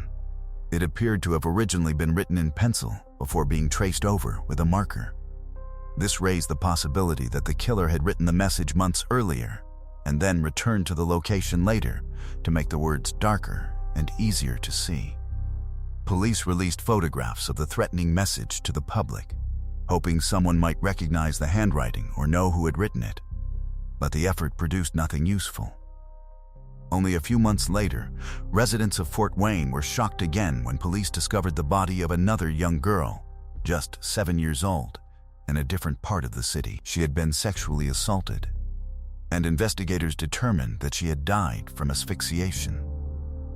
Because the circumstances were disturbingly similar to April's case, detectives initially wondered whether the same killer could be responsible for both murders. However, FBI profilers reached a different conclusion and believed the two cases involved separate perpetrators. For years, neither investigation produced a major breakthrough. Then, in 1995, detectives finally established the identity of the person responsible for the second girl's murder. Investigators determined that the killer was a friend of the victim's family who had already died. With the suspect no longer alive and the circumstances understood, that investigation was closed, and detectives stopped treating the murder as connected to April's case. Meanwhile, police continued waiting for April's killer to make another move. His first message had shown that he seemed to enjoy provoking investigators and demonstrating that he could commit horrific crimes while remaining beyond their reach. Yet as the years passed, no additional messages appeared. Then, in 2004, the case suddenly took another disturbing turn. A young girl from Fort Wayne discovered a small plastic zip bag inside her bicycle basket. Inside was a handwritten note containing a terrifying threat. She immediately took the note to her parents, who contacted police. The message claimed that the writer had been watching her and identified himself as the person who had kidnapped, sexually assaulted, and murdered April Tinsley. He then threatened the girl with becoming his next victim if she did not report the message to police and make sure it appeared in the following day's local news. The writer even threatened to destroy her home and kill everyone inside except her, claiming that she would belong to him. Investigators had very little doubt that the author was the same person responsible for April's murder. But there was something else inside the plastic bag that made the discovery even more important. Along with the threatening note was a used condom. Investigators immediately sent it to a laboratory for forensic testing. By 2004, DNA analysis had advanced dramatically, and experts were able to obtain a genetic profile from biological material recovered from the evidence. When the DNA from the condom was analyzed, it matched the biological profile associated with April's murder. Investigators now had strong evidence that the person who had sent the threatening note was indeed April's killer. However, there was one major problem. The DNA profile did not match anyone in the FBI's database. Police reopened the investigation and soon received information about another threatening message. Another young girl had discovered a plastic bag containing a handwritten note with a similar message. Once again, the writer claimed that he had killed April Tinsley and threatened to kill the girl who had found the note. And once again, investigators discovered a used condom inside the bag containing the same man's DNA. During the following months, police received 2 additional reports involving similar messages found by other girls. This time, the killer had taken his disturbing behavior even further by including Polaroid photographs of his genitals with the notes. Investigators carefully examined the photographs, searching for anything in the background that might help reveal where the images had been taken. Eventually, they noticed a distinctive green patterned bedsheet behind the suspect. Detectives attempted to determine where similar bedding might have been purchased and searched for stores that carried matching designs, hoping this small detail could lead them to the killer. Unfortunately, their efforts produced no useful results. Within only a few months, the unidentified perpetrator had sent 4 separate messages, leaving behind multiple pieces of evidence and even his own DNA. But then, he disappeared from investigators' radar once again. Years passed without another message. In 2009, the FBI released an updated profile of the suspected killer, including the physical characteristics provided by the original eyewitness who had seen April near the blue pickup truck. Investigators hoped that renewed publicity would generate a new lead or someone would finally recognize the man. But once again, nothing substantial came from the appeal. For Fort Wayne investigators, April's case remained a major priority for several reasons. First, and most importantly, they wanted justice for an 8-year-old girl whose life had been brutally taken away. But the killer's behavior made the investigation even more urgent. He had repeatedly mocked and challenged police through his messages, seemingly convinced that he would never be identified. He had also threatened other young girls, showing that he remained capable of harming someone else. Perhaps most frustrating of all, the killer had willingly left biological evidence behind, giving detectives multiple DNA samples to work with. Yet despite having a strong genetic profile, investigators still couldn't identify him because his DNA had never appeared in the FBI's criminal database. This suggested that he had managed to avoid arrest for serious offenses and had continued living an ordinary life while investigators searched for him. In 2012, April's murder was featured on a popular television program focused on unsolved crimes. The broadcast generated a fresh wave of tips and renewed public attention. But once again, none of the information provided investigators with the breakthrough they desperately needed. Then, in 2015, detectives decided to reopen the investigation with the help of Parabon Nanolabs, a company that had begun offering law enforcement agencies a revolutionary forensic service. Using DNA evidence, experts could create a predicted facial portrait of an unknown individual based on genetic characteristics. This technology had already helped investigators in several difficult cases, so detectives hoped it might finally provide a recognizable image of April's killer. Investigators submitted the available DNA evidence to Parabon, and experts produced a predicted portrait of the suspect. The image was released online and distributed through the media in the hope that someone would recognize the man. Once again, however, the response was disappointing. No reliable lead emerged, and the identity of the killer remained a mystery. But investigators refused to abandon the case. Several years later, in 2018, they returned to Parabon with an even more powerful idea. This time, they wanted to use a technique known as genetic genealogy.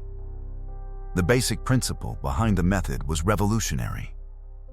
Instead of searching only for the killer himself in a criminal DNA database, experts could take his DNA profile and compare it against publicly accessible genetic databases in search of biological relatives, even distant relatives who might have never committed a crime themselves. In some investigations, this process could produce thousands of potential genetic connections. Investigators would then examine those people's family trees, gradually narrowing down the possibilities until they could identify an individual who matched the characteristics of the unknown suspect, including his gender, approximate age, location, and other details connected to the crime. But the method's real power came from the fact that investigators no longer needed the killer's own DNA to appear in a criminal database. Instead, a relative could unknowingly provide the crucial connection that would eventually lead detectives to him. And after decades of dead ends, this new approach was about to change everything. The key advantage of this method was that the person who owned the DNA didn't actually have to appear in any criminal database. Investigators could potentially identify him through a long chain of biological relatives and carefully reconstructed family trees. Detectives working on April's case once again submitted the killer's DNA profile to Parabon and waited. The process was extremely time-consuming because genetic experts had to search through enormous amounts of information, identify possible relatives, and then build and compare family trees. Months passed as they worked through the data, but eventually Parabon gave investigators the news they had been waiting for. The DNA appeared to lead to two brothers who were living in the Fort Wayne area.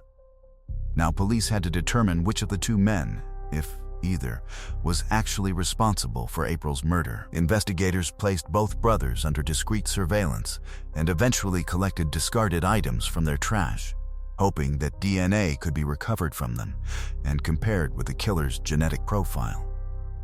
Not long afterward, the detectives received the breakthrough they had been waiting nearly 3 decades to hear. The DNA recovered from the victim and the biological samples found inside the condoms were a perfect match to one of the brothers. The man was 59-year-old John Miller. He was living in a small town called Grabille, not far from where April's body had been discovered. At the time of April's murder, Miller had been 29 years old and was living in the same trailer where he resided decades later. Investigators now had a strong case, but they still needed to obtain a direct DNA sample from Miller and question him about the crime. Police went to his trailer and told him that they wanted him to come to the station because they had some questions for him. Miller asked what the questioning was about, but instead of immediately telling him, one of the officers simply asked him to take a guess. Miller looked at the detectives and calmly said, "April Tinsley." The officers decided not to reveal anything else at the scene and brought him to the station for a formal interrogation. During the drive, Miller made casual conversation with the detectives and appeared surprisingly relaxed. as though he wasn't particularly concerned about what was happening. Once they began questioning him, however, he didn't attempt to deny his involvement. Instead, Miller confessed to abducting and killing April. According to his account, he had deliberately driven to Fort Wayne that afternoon and spent time driving around the streets looking for a young girl he could abduct. Eventually, he spotted April walking alone along a relatively quiet street. Miller stopped his vehicle and told her to get inside. He claimed that April got into the truck without making a scene, something that investigators found unusual. However, because the original witness had not reported hearing screams or seeing an obvious struggle, detectives couldn't completely rule out the possibility that Miller had somehow persuaded April to enter the vehicle voluntarily. Miller then drove her to his trailer, where he sexually assaulted her before killing her. Afterward, he transported her body in his pickup truck to the remote fields where he dumped her in the ditch. He also admitted that the adult sexual device discovered near April's body belonged to him, further connecting him to the crime scene. 6 months after Miller's arrest, his trial finally began. Following the advice of his attorney, Miller initially pleaded not guilty, a move that could have extended the legal proceedings considerably. Prosecutors were seeking the death penalty, but Miller was offered a plea agreement that would remove the possibility of execution if he admitted responsibility for the murder. Considering that death row inmates can spend decades waiting for an execution, the agreement was understandable from a practical perspective. Miller would likely spend the remainder of his life behind bars either way, and there was no guarantee that an execution would ever actually take place before he died naturally. Eventually, Miller accepted the deal, stood before the judge, and formally admitted that he was guilty of murdering April Tinsley. He was sentenced to 80 years in prison and will not become eligible for parole until 2058, when he would be 99 years old. April's mother attended the sentencing and expressed disappointment that the man responsible for her daughter's murder would not receive the death penalty. However, given Miller's age and the length of his sentence, it is extremely unlikely that he will ever walk free again.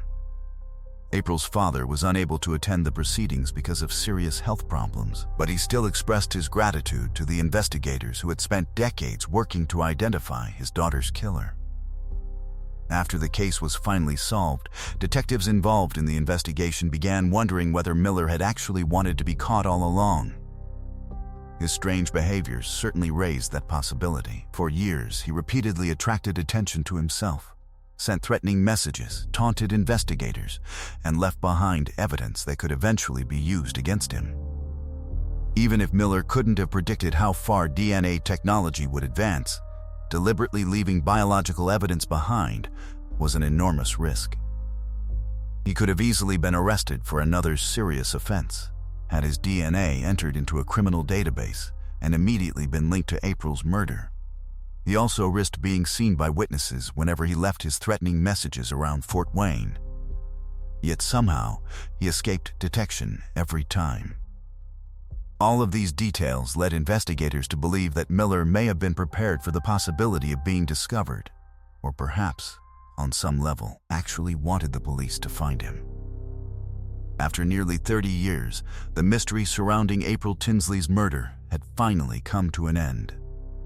Not because the killer voluntarily confessed at the beginning, but because modern DNA technology and genetic genealogy finally gave investigators the connection they had been missing for decades. What do you think about this case? Do you believe John Miller secretly wanted to be caught? Or was he simply extremely confident that investigators would never identify him? Share your thoughts in the comments below. And if you enjoyed the video, don't forget to leave a like.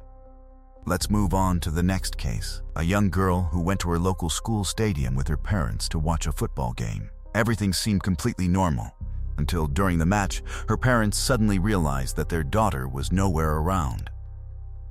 They immediately began searching for her, and within a short time, police officers joined the effort. At first, nobody knew where the search would lead, or what had happened to the little girl.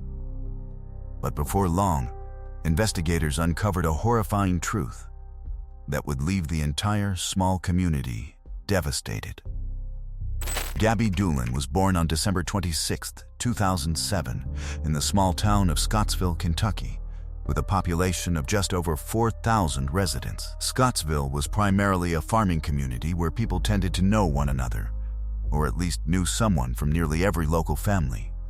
Like many rural towns of its size, there weren't many entertainment options available to residents, and one of the biggest sources of excitement was school sports, especially football. The local school had respectable facilities for football, baseball, and tennis, and games and competitions were regularly held there. Attending these events had become something of a tradition for local families, particularly when their children were participating. Gabby's family was no exception. Her parents had 3 children, 2 boys and a girl. Her oldest brother played on the school's football team, while Gabby had become involved in cheerleading herself. In November 2015, when Gabby was 7 years old, the town was preparing for what many considered the biggest football game of the season. The local team was scheduled to face a team from another county, and the upcoming match had attracted a great deal of attention. Gabby's older brother was playing in the game, but Gabby wasn't particularly interested in watching the football itself. She was much more excited about spending time with her friends, running around, and having fun. Her parents had originally planned to leave Gabby at home with their youngest son while a relative looked after them, but Gabby convinced them to bring her along. On the evening of November 14th, the family made their way to the school stadium. The local crowd wasn't the only group there, as many people had traveled in from the neighboring county to support their own team. As soon as the family entered the stadium, Gabby spotted some of her friends and immediately asked her mother if she could go play with them. Her mother agreed, but reminded her to remain on school property and stay close to the other children. Gabby then ran off to join her friends while her mother headed toward the bleachers.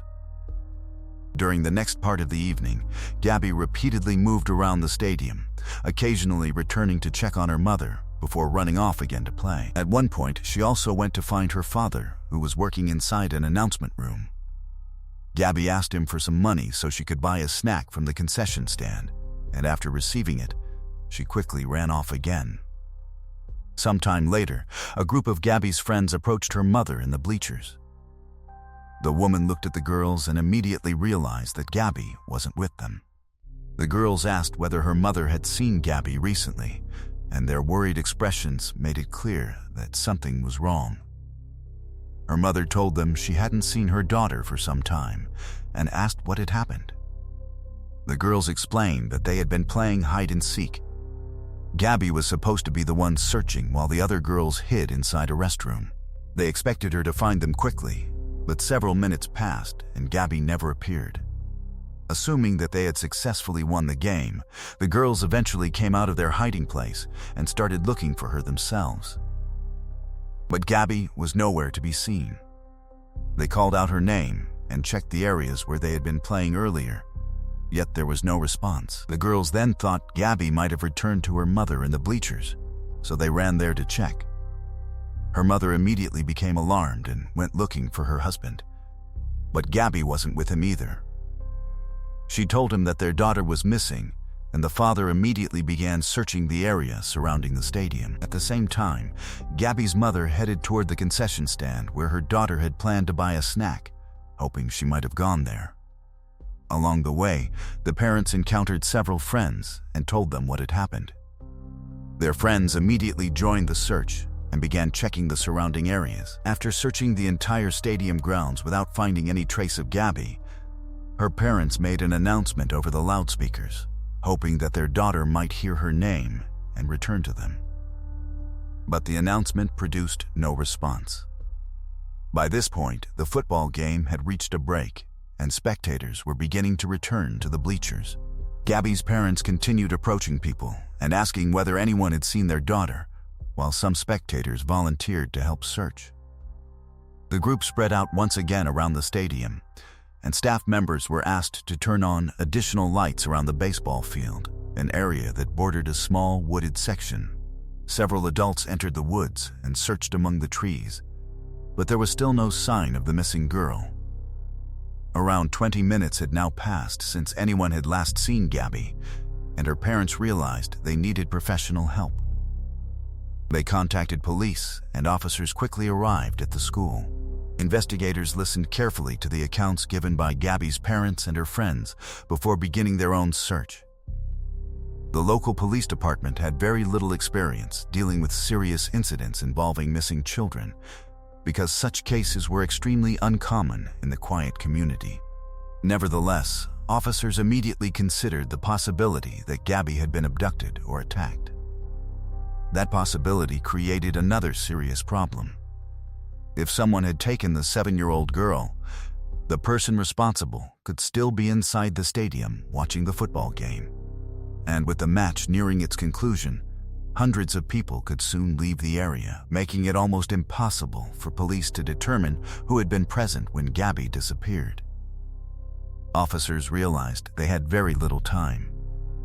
Eventually, they made the difficult decision to stop the football game and place the entire stadium on lockdown. Everyone inside was instructed to remain where they were, while officers positioned themselves at the exits to make sure nobody could quietly leave the premises.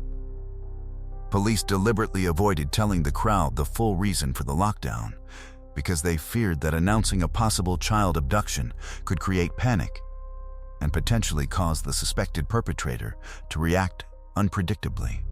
Meanwhile, state police officers arrived at the school and joined the search. They moved toward the baseball field and then entered the wooded area beyond it. After walking deeper into the trees, investigators eventually reached a small creek. There, they made a discovery that immediately changed the entire investigation.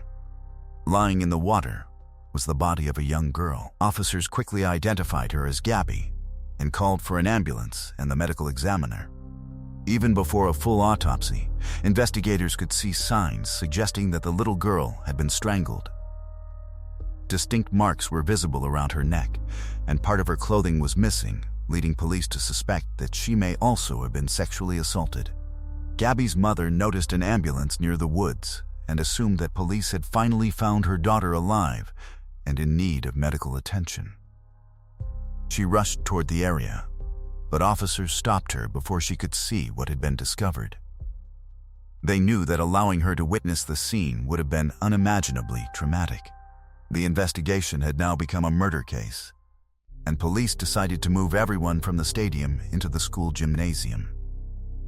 Investigators believed there was a real possibility that Gabby's killer was still among the people who had attended the game, meaning they needed to determine quickly who had been present and whether anyone stood out. Detectives spoke privately with Gabby's parents and explained the horrifying discovery they had made. They also asked whether the family had any idea who could have committed such a terrible crime. Perhaps there was someone they had recently argued with, someone who had threatened the family, or anyone whose behavior had seemed suspicious around Gabby. But Gabby's parents could think of nobody who would have wanted to hurt their daughter. They insisted that they had absolutely no idea who could be responsible, leaving investigators with a difficult question. If the killer was truly inside the stadium that night, how could they identify him among hundreds of people? Investigators then spoke with Gabby's friends and asked whether they had noticed anything unusual that evening, such as someone watching them, following them, or behaving strangely around the children. But the girls couldn't remember seeing anything that seemed suspicious. Police brought them into the school gymnasium and asked them to carefully look around at the people who were still there, hoping one of them might trigger a memory. But nothing immediately came from the exercise. The lead detective remained convinced that Gabby's friends might have unknowingly seen the person responsible.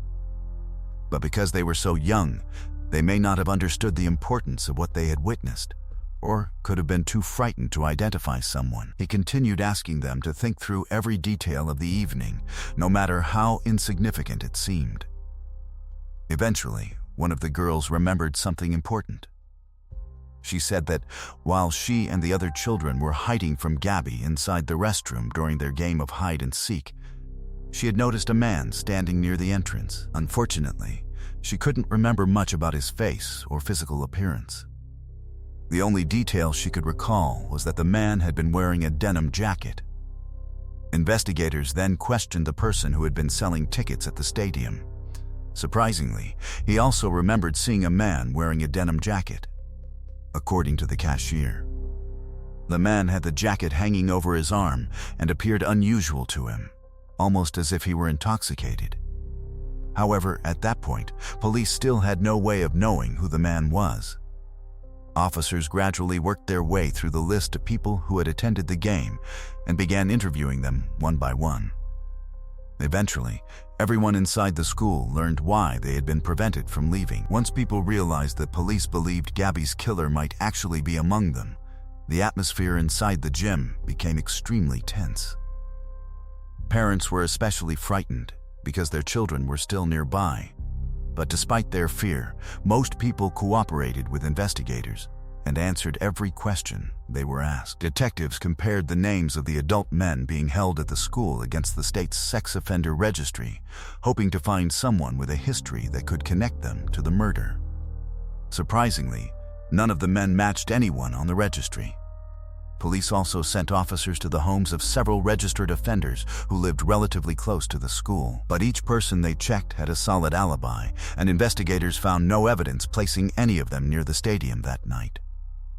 Meanwhile, officers continued interviewing witnesses at the school, and eventually, several people provided information that immediately caught their attention. Multiple witnesses said they had noticed a local man named Timothy Madden behaving strangely near the women's restroom during the football game. Timothy was a longtime resident of the area, so many people recognized him. According to several witnesses, however, something about his behavior that evening seemed unusual. They also remembered that he was wearing a denim jacket, matching the description given by Gabby's friend. Another witness, who was distantly related to Timothy, also told investigators that something about him had seemed different that night. Timothy's younger son was playing on the football field, and normally Timothy was very interested in watching and supporting his son's sporting activities. But that evening, the witness noticed that Timothy barely seemed to pay attention to the game. Instead, he appeared distracted and almost completely disconnected from what was happening on the field. As more people described Timothy's behavior as strange, investigators decided they needed to speak with him directly. By this point, it was already late at night, and police were preparing to release most of the people who had been held at the school. Before approaching Timothy, detectives consulted the local sheriff and asked for his opinion about the man. The sheriff said that he had known Timothy practically his entire life and found it extremely difficult to believe that he could be responsible for such a horrific crime. Timothy had almost no criminal history beyond a few traffic violations, and had never previously been connected to anything that would have raised serious concerns. He lived with his wife and their 5 children, and was generally considered an ordinary member of the community. Despite the sheriff's doubts, detectives decided they couldn't ignore the growing number of witnesses who had mentioned Timothy. They went to his home that night and knocked on the door. Timothy answered, and officers asked whether he knew why they had come to see him. He said that he had heard about the little girl's murder, but insisted that he had nothing to do with it. Investigators then decided to use a psychological tactic. They asked Timothy a deliberately misleading question, claiming that several eyewitnesses had provided videos showing him speaking with Gabby shortly before her murder. In reality, there were no such videos, and investigators knew there were no witnesses who had recorded the interaction. The question was designed to see whether Timothy would reveal information that only someone involved in the crime might know. At first, Timothy said he had no idea what the detectives were talking about. But almost immediately, he changed his answer and admitted that he had spoken with Gabby that evening. According to Timothy, he had stepped outside the stadium to smoke when several young girls ran past him. A short time later, Gabby approached him and asked whether he had seen her friends because they were playing hide and seek, and she needed to find them. Timothy claimed that he simply pointed her toward the area where he believed the girls had gone, after which Gabby ran away. Investigators immediately found the sudden change in his story suspicious. More importantly, Timothy had now confirmed that he had spoken directly with Gabby only minutes before she disappeared. According to his own account, the interaction had happened outside the stadium, where there were apparently no witnesses nearby. That meant he had potentially been in a position to approach Gabby without anyone seeing what happened afterward. Detectives then asked him another question. They wanted to know whether he could explain the situation if forensic testing eventually showed that his DNA was present on Gabby's body. Timothy calmly responded that he had no explanation for that. Investigators then asked him to provide a DNA sample as well as the clothing he had been wearing at the stadium. Timothy agreed to both requests. But the moment detectives received his clothing, they noticed something disturbing. There appeared to be reddish stains on several items, including his pants, denim jacket, and even his underwear. Investigators immediately asked Timothy what the stains were. He insisted that the officers were mistaken and claimed the marks weren't blood at all, saying they were simply dirt or stains from something else. Detectives weren't convinced, but they knew they needed laboratory confirmation before making an arrest. The forensic laboratory was already treating Gabby's murder as a high-priority case, yet examining all the clothing, biological material, and other evidence still took several days. During this time, the forensic pathologist completed the examination of Gabby's body and confirmed what investigators had already feared. The 7-year-old had died from manual strangulation, meaning someone had used their hands to choke her. The examination also confirmed that Gabby had been brutally sexually assaulted. Most importantly, forensic specialists were able to recover biological material believed to have come from the perpetrator. That sample was carefully collected and sent to the laboratory for DNA testing.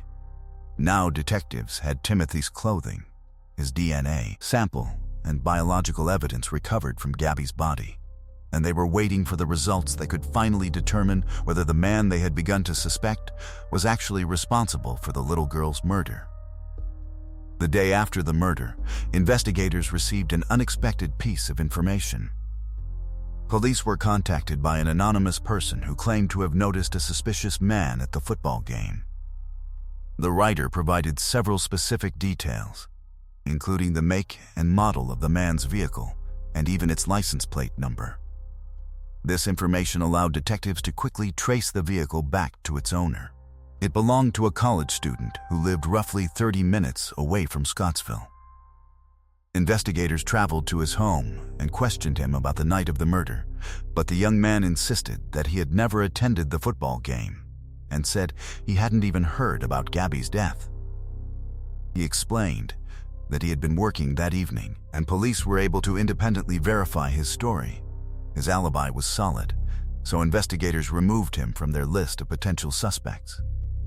The person who had written the anonymous letter, however, was never identified. It remained possible that someone had deliberately tried to frame the young man or had simply decided to play a cruel prank, but investigators were satisfied that he had nothing to do with Gabby's murder. Not long afterward, another potentially important lead came in. Several people began reporting unusual behavior involving a local 16-year-old boy. The teenager had apparently told different people that he had attended the football game, only to later claim that he had never been there. He also mentioned that he had seen girls playing hide-and-seek that evening. Detectives looked into the boy's identity and soon discovered something significant. He was the son of Timothy Madden, the man who had already attracted attention during the investigation. But investigators uncovered an even more troubling detail about the teenager. Just 2 weeks before Gabby's murder, he had reportedly become furious with his father during an argument, grabbed a knife, held it against Timothy's throat, and threatened to kill him. With this information in mind, detectives wanted to speak with the teenager and determine whether he knew anything about Gabby's death. Unfortunately, there was a major obstacle. Because he was a minor, investigators needed his parents to be present, and his mother refused to cooperate by providing a DNA sample. As a result, police were unable to obtain the evidence they wanted from him at that point. Meanwhile, in Scottsville, A small community where people knew one another and news traveled quickly, rumors began spreading throughout the town. Residents soon heard that police were investigating the Madden family in connection with Gabby's murder, and theories began appearing everywhere. Some people believed one of Timothy's older sons might have been responsible, while others suspected Timothy himself, or wondered whether he might have been protecting one of his children. Eventually, Gabby's parents heard the same rumors, and the information came as an enormous shock. Gabby's father had known Timothy since they were both children in 3rd grade, and over the years, he had also become familiar with the entire Madden family. Their children had grown up around one another. Their sons played football together, while their daughters participated in cheerleading. The two families were close enough that they had even been sitting near each other during the football game on the night Gabby was killed. Because of this history, Gabby's parents found it incredibly difficult to believe that anyone from their own social circle could have been involved in such a horrific crime. But as suspicions surrounding the Madden family continued to grow, another incident brought even more attention to them. Timothy's oldest son, who was 20 years old, began contacting local police officers through social media. His messages reportedly contained aggressive language and threats, as he demanded that investigators stop targeting his family. Police quickly arrested him for making the threats, and while checking his background, they discovered that another jurisdiction already had an active warrant for his arrest. He was wanted in connection with an alleged assault involving a minor girl. Investigators brought him in for questioning, where he explained that he was simply angry and frustrated because his family was being accused of involvement in Gabby's murder. He denied having anything to do with the crime and claimed that he had spent the evening at his cousin's home in a neighboring town. Unlike his mother, he agreed to provide a DNA sample, and investigators immediately sent it to the laboratory for comparison. On November 20th, 6 days after Gabby's murder, the little girl's funeral was held. Hundreds of people came to pay their final respects, not only from Scottsville but from surrounding communities as well. The tragedy had deeply affected the entire region, and many people donated money to Gabby's parents to help them cover the costs of the funeral and memorial services. While the family and community were saying goodbye to Gabby, forensic specialists were working on the DNA evidence. Eventually, the laboratory completed its testing and compared the biological samples recovered from Gabby's body with DNA obtained from Timothy and his son.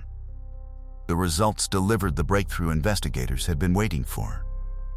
The biological material recovered from Gabby's body matched Timothy Madden, while the blood found on Timothy's clothing matched Gabby's DNA. When detectives received the results, they went to the funeral and waited until Gabby's parents were alone before telling them that investigators had identified the person they believed was responsible for their daughter's murder. At the same time, other officers went to Timothy's home and placed him under arrest. As he was being transported away from the police station, Timothy reportedly shouted toward gathered reporters that he was innocent. Later, he changed his explanation for the stains on his clothing and claimed that the blood belonged to him because he had scratched himself while walking past a fence. This explanation was especially suspicious because, when police had first questioned him, he had insisted that the stains weren't blood at all and had claimed they were simply mud or dirt. With the DNA results now connecting him directly to the evidence, investigators moved forward with the case. Prosecutors announced that they would seek the death penalty, while Timothy's defense attorney continued insisting that his client was innocent. The defense also began challenging the circumstances surrounding the evidence. His lawyer argued that Timothy had been at the stadium during the time when the murder was believed to have occurred, and claimed that he had even been filming the football game. This argument created an obvious contradiction because Timothy himself had already admitted that he had seen and spoken with Gabby around the same period. The defense also pointed out that Gabby's body had been discovered inside a creek, yet Timothy's clothing was reportedly dry when he returned to the stadium. Timothy's mother, who lived with him, supported this version by saying that he came home later wearing clean clothes, appeared calm, and showed no obvious signs that anything unusual had happened. But prosecutors argued that these details could not overcome the most important piece of evidence in the case. Biological material belonging to Timothy had been recovered from Gabby's body, making the connection between him and the victim extremely difficult to explain away. According to investigators, Timothy's account of the evening may have contained part of the truth. He could indeed have stepped away from the stadium during the game and encountered Gabby while she was searching for her friends. Gabby already knew Timothy because he was the father of one of her friends, so she would have had little reason to be suspicious if he approached her. Investigators believed she may have asked him where the other girls had gone, giving Timothy an opportunity to lure her away from the crowd. He could have told her that the girls had gone toward the woods behind the baseball field and offered to show her where they were. Once they were far enough away from the school and surrounded by trees, investigators believed Timothy could have attacked her, sexually assaulted her, and ultimately killed her before returning to the stadium. But despite the strength of the evidence, the case did not reach trial quickly. Years passed while legal procedures and other complications continued delaying the proceedings. Gabby's family desperately wanted justice, but the slow pace of the case forced them to live with the uncertainty for years. Finally, in 2019, 4 years after Gabby's murder, prosecutors and the defense began discussing a possible plea agreement. The prosecution offered to withdraw the death penalty in exchange for Timothy accepting a life sentence and formally admitting responsibility for Gabby's murder. Her parents eventually agreed to the deal because they had already spent years waiting for the case to move forward. If the trial went ahead, they would have been required to attend months of hearings and repeatedly relive the details surrounding their daughter's death. Timothy, who had continued maintaining that he was innocent, eventually accepted the agreement and pleaded guilty. However, the deal did not require him to explain exactly what he had done or provide a detailed confession. He only had to acknowledge his guilt. This left Gabby's family deeply unsatisfied because they wanted to hear the full truth about what had happened to their daughter. During the sentencing hearing, emotions boiled over. Gabby's father became extremely angry and began shouting at Timothy, while members of the defendant's family responded by shouting back at Gabby's relatives. The confrontation became so intense that the judge was forced to pause the proceedings and separate the two sides. In the end, Timothy Madden received a life sentence and was sent to a maximum security prison, where he would spend the rest of his life. But the story did not end there. In 2016, roughly a year after Gabby's murder, another disturbing piece of information surfaced involving Timothy. A young man from a neighboring state was watching a television report about Gabby's case when he recognized the photograph of Timothy. Several years earlier, when he was still a child, he and a friend had been walking near a shopping mall parking lot when an adult man approached them. The stranger attempted to convince the boys to get into his vehicle and offered them a ride. The boys immediately felt that something about the situation was wrong and ran away. One of their relatives eventually contacted police and reported what had happened. According to the young man who later saw the news report, the adult who had approached them looked exactly like Timothy Madden. Unfortunately, there wasn't enough evidence to establish that Timothy had actually been the man involved, so investigators couldn't take the case any further. Still, if the identification was accurate, it could provide another disturbing glimpse into Timothy's behavior. It raised the possibility that he may have previously attempted to approach or abduct other children, but failed. And on the night Gabby disappeared, when she happened to approach him near the stadium and ask about her friends, he may have suddenly found the opportunity he had been waiting for. Whatever the truth behind those earlier allegations, the murder of Gabby remains a deeply disturbing case that devastated a small community and left her family searching for answers for years. What do you think about this story? Do you believe Timothy had planned to abduct Gabby, or did he simply take advantage of an unexpected opportunity when she approached him? Share your thoughts in the comments section, and if you enjoyed the video, don't forget to press the like button. Thank you for watching.